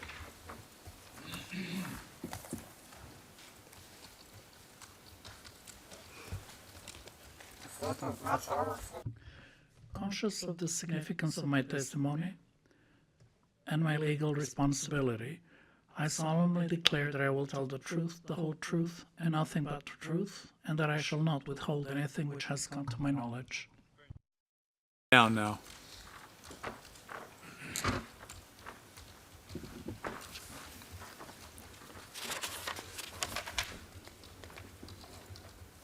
Witness, today we will start your testimony, which is expected to last approximately 2 hours and a half. As you may know, the prosecution will ask you questions first. Once they are finished, the defense has the right to ask questions of you, and members of the panel might also have questions for you. The prosecution estimate for your examination is 1 hour. The defense estimates that it will need approximately 1.5 hours. As regards each estimate, we hope that counsel will be judicious in the use of their time, and the panel may allow redirect examination if conditions for it are met. Witness, please, Witness, please try to answer the questions clearly with short sentences. If you don't understand a question, feel free to ask counsel to repeat the question, or tell them you don't understand and they will clarify.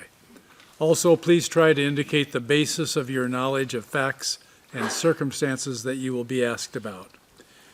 In the event you are asked by the SBO to attest to some corrections made regarding your statements, you are reminded to confirm on the record that the written statement, as corrected by the list of corrections, accurately reflects your declaration. Please also speak into the microphone and wait 5 seconds before answering a question, and then speak at a slow pace for the interpreters to catch up. During the next days, while you are giving evidence in this court, you are not allowed to discuss with anyone the content of your testimony outside of the courtroom. If any person asks you questions outside the court about your testimony, please let us know. Please stop talking if I ask you to do so, and also stop talking if you see me raise my hand. These indications mean that I need to give you an instruction. If you feel the need to take a break, please let us know and we will accommodate you. We begin first with the questions from the Special Prosecutor's Office. They're seated to your left. Please give them your attention. Mr. Meklachek, you have the floor. Thank you. Your Honor, one organizational remark. My examination in chief is not going to take me more than 30 minutes. Thank you very much. Go ahead. Good morning, witness. We have met before, but let me introduce myself again to you. My name is Cezary Michalczuk, and I'll be asking you questions on behalf of the prosecution. Before we start, I would like to first establish your identity, and for this, we should move into private session. Private session, please, Madam Court Officer. Interpreter's note, we have difficulties hearing the counsel. Can you please put the microphone closer? Thank you very much.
Your Honor, we're in public session. Witness, as explained during the meeting we had earlier this week, rather than asking you questions about every relevant issue you might have information about, it may be possible to admit your prior statement containing such information into evidence, but there are a number of steps that we need to take, and I'll turn to these steps.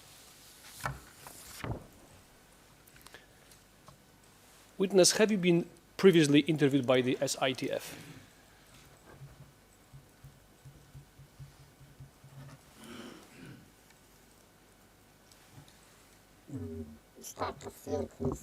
What is SITF? It's the predecessor of the Specialist Prosecutor's Office.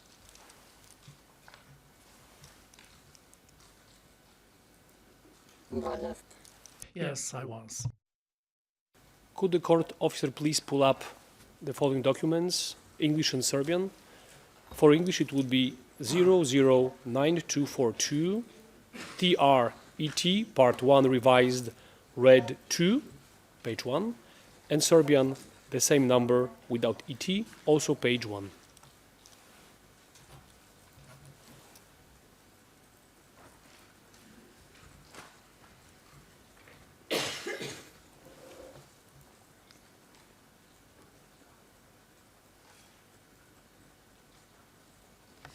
With this, do you have the documents on the screen before you? Yes, I have it.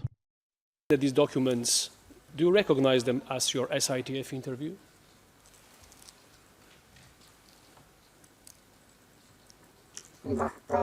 Yes, that's the document.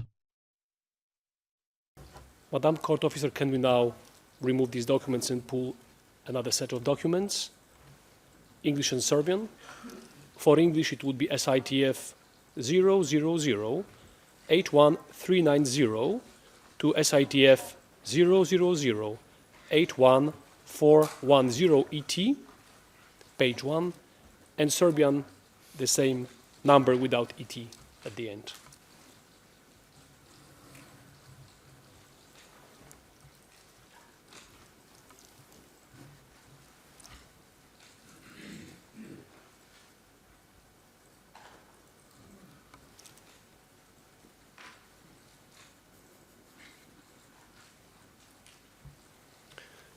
With this, do you see these documents on the screen before you? I do.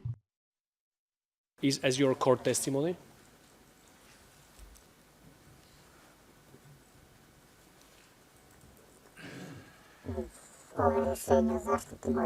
This is a decision on proclaiming me to be a protected witness. Page 2.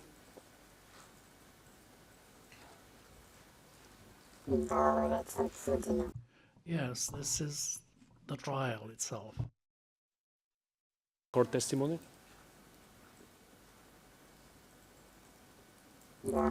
Yes. Could you, Madam Court Officer, pull up the last set of documents, English and Serbian next to each other? For English, it would be SITF 00160372 hyphen SITF 00160-452 ET. For Serbian, the same range without ET at the end, page 1 on both versions.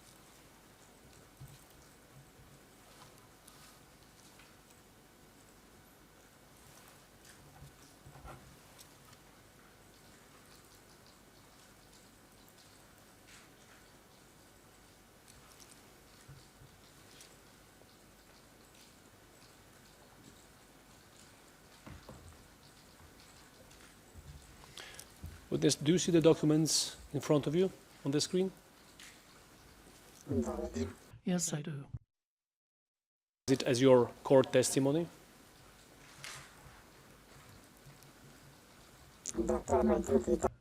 Yes, that's on the second day of the trial. We could remove these documents, Madam Court Officer.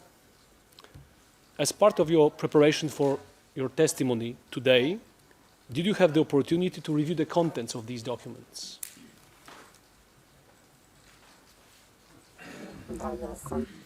Yes.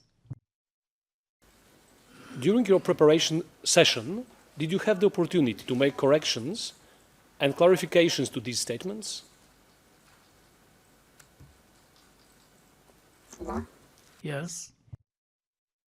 These clarifications were reflected in a note that was then read back to you? Yes. Read back in that note reflects your changes fully and accurately?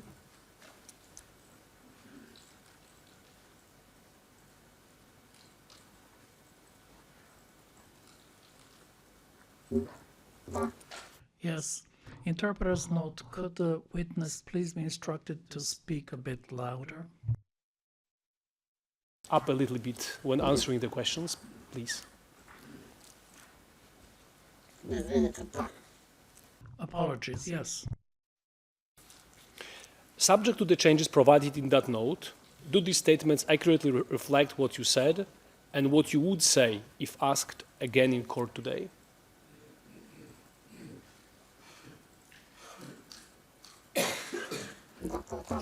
Yes, that's correct. Fulfilled Rule 154 criteria and in accordance with your decision F02655, paragraphs 23 and 49b of 16th of October 2024, the SPO hereby tenders in English, Serbian, and Albanian the statements. The first would be, and I'm going to just cite them in English, 009242 TR ET Part 1 to 5, revised read 2. Let's keep them confidential. The second would be SITF 00081390 to SITF 00081410 ET, also confidential. The last statement would be SITF 00160372 to SITF 00160452 ET, also confidential, along with the preparation note, ERN number 123950 to 123955. This also includes the associated exhibits identified at paragraph 22 of Your Honor's decision F02655. Any objection? No objection, Your Honor. No, thank you. No, thank you. No objection. 009242 TRET parts 1 through 5 revised read 2 is admitted. And will be assigned exhibit number P1884.1. Apologies, Your Honor. For part 1, it will be exhibit P1884.1. For part 2 will be exhibit P1884.2. For part 3 will be exhibit P1884.3. Part 5, exhibit P1884.4. And part 5, exhibit P1884.5. I think I have them all. Thank you. Next, SITF 00081390 to SITF 00081410 ET is admitted in Albanian, Serbian, and English. And that will be assigned exhibit P01885.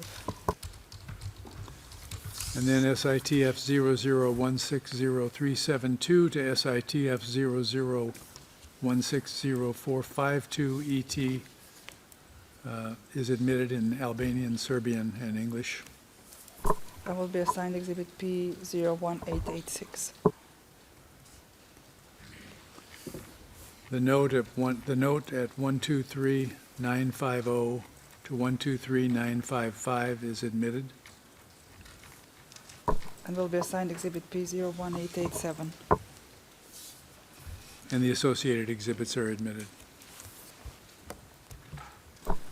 Your Honor, this associated exhibit with number 009221 to 009241, English, Albanian, and Serbian versions will be assigned exhibit P01888. Thank you, Madam Court Officer. Go ahead. Thank you. Your Honor, we sent to the defense and Your Honors also the summary of this witness's statement, and I would like to read it openly to the record. You may do so. In 1999, witness W01225 was arrested by armed KLA members and taken to their location where he was interrogated and beaten. He also heard screams of other people being mistreated. W01225 was released after several hours. That concludes the summary, and I have a few questions for this witness. Go ahead. For this, however, I would need to go into private session. Private session, Madam Court Officer.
Your Honor, we're in public session.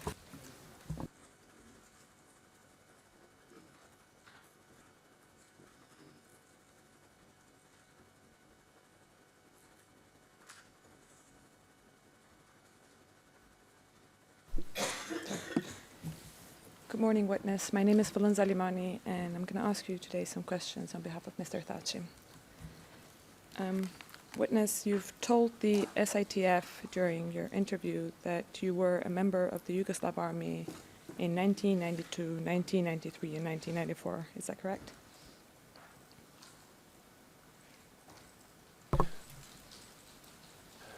Your Honors, before we move on, I don't have an objection to this question, but we might run into trouble in relation to the identity of this witness, which is protected. So my suggestion would be would be to go into private session. No, Your Honor, we can proceed. For the protection of the witness with no objection filed by the defense, we will go into private session.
Your Honors, we're in public session. Thank you. Now, you've told the SITF that among other duties or tasks within this unit that you served was manning the army trenches, correct?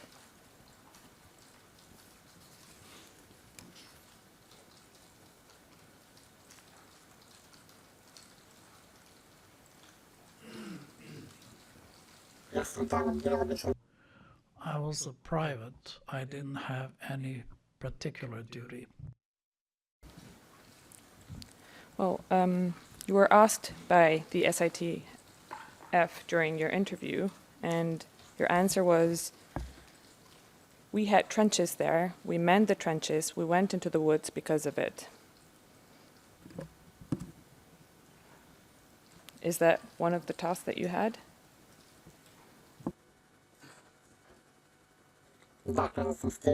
Yes, when I arrived, these were actually manholes where we were. You've also told the ICTF in the past, and you've clarified during the preparation session, that while you weren't personally present there at the time, you know that your unit was involved in skirmish fighting, correct?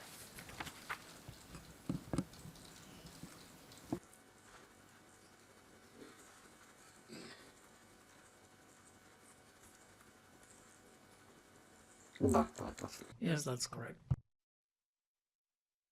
Again, during preparation session, you told the SBO that you had heard about some murders committed there, and by there, I'm referring to your village, by Serbian forces, possibly paramilitaries during the war.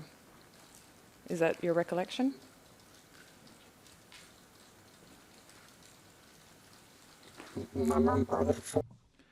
In my area, while I was there, nothing happened, so I didn't say that. Well, I could refresh your recollection, and for the record, this is preparation note 2. We might have to go into private session for this, Your Honor. All right, back into private session, please.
Your Honors, we're in public session. Thank you.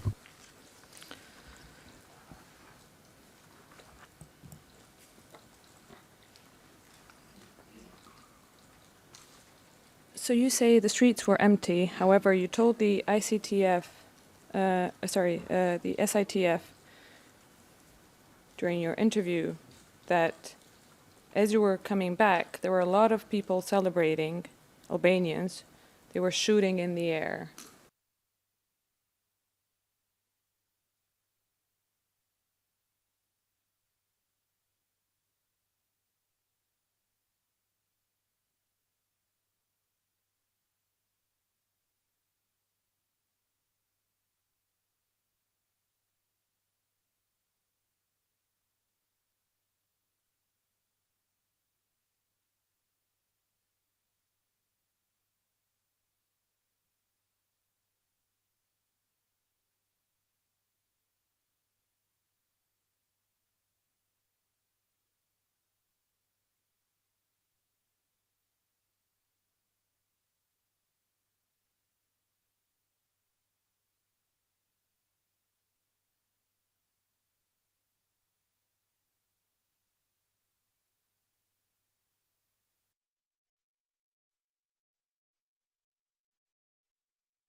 Your Honours, we're in public session. Okay, go ahead. Your Honour, the first is if we could request from the panel, please, a suspension of filing deadlines from the 16th of December to the 13th of January.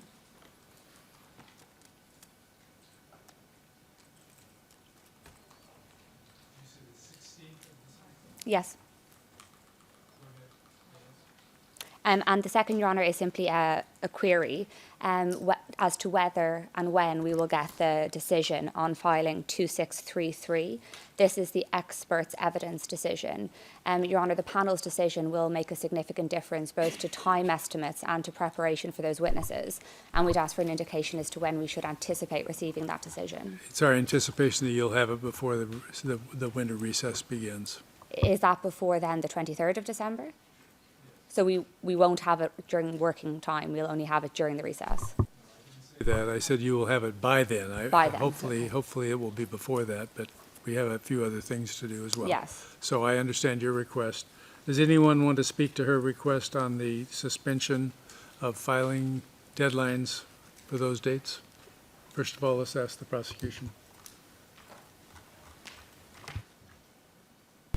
Yes, Your Honor, we've had requests like this previously. We've been generally amenable to them, but it does depend on the specific filings at issue. So what we would suggest is if the defense could send an email of the filings that they wish to have the deadline suspended over the recess, we could respond inter partes and report back to the panel.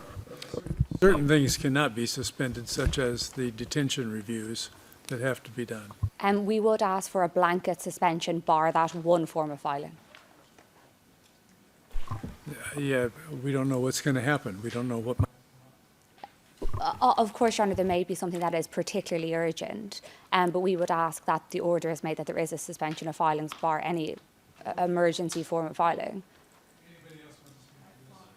Anybody else want to speak to this? The only thing I would say, Your Honour, is we don't know what the prosecution's going to file. We do know, I think they've suggested a 155 filing. I would definitely suggest that the deadline for that doesn't need to be, that can be extended because obviously there's no urgency that the situation won't change. Obviously, if there's anything that relates to witnesses that are immediately upcoming, I think the situation is that sometimes that's been different. But my understanding, and I'm entirely going to be corrected if I'm wrong, is that all of our submissions in relation to those have already been made. So I don't think there's anything pending that needs to be responded during the recess or responded to during the recess. Could we ask the SBO to take a look at what you have and respond, and for you to list any specific items that you would like to have suspended? If that's Your Honour's order, we'll comply. That will be what we will ask you to do and get them to us as soon as possible. We agree in principle that we don't want to be answering all kinds of things during that break, but there sometimes are exceptions, and we have to leave room for those. Yes. As previously submitted, there's no issue with dealing with exceptional circumstances. But there's a difference between what I just said and what you asked for, which was a blanket suspension. Yes. We will respond to the list when the prosecution send it. And you can respond and with your list if you have a list of particular items that you want to protect from responsive filings. Very well. All right. Anything else? This concludes today's hearing. We'll resume on Monday, 13 January 2025. We will endeavor to have an answer to the request for the blanket filings as soon as possible. And please cooperate by sending any information you have concerning that so that we don't do it blind. That's all. We are adjourned. All rise.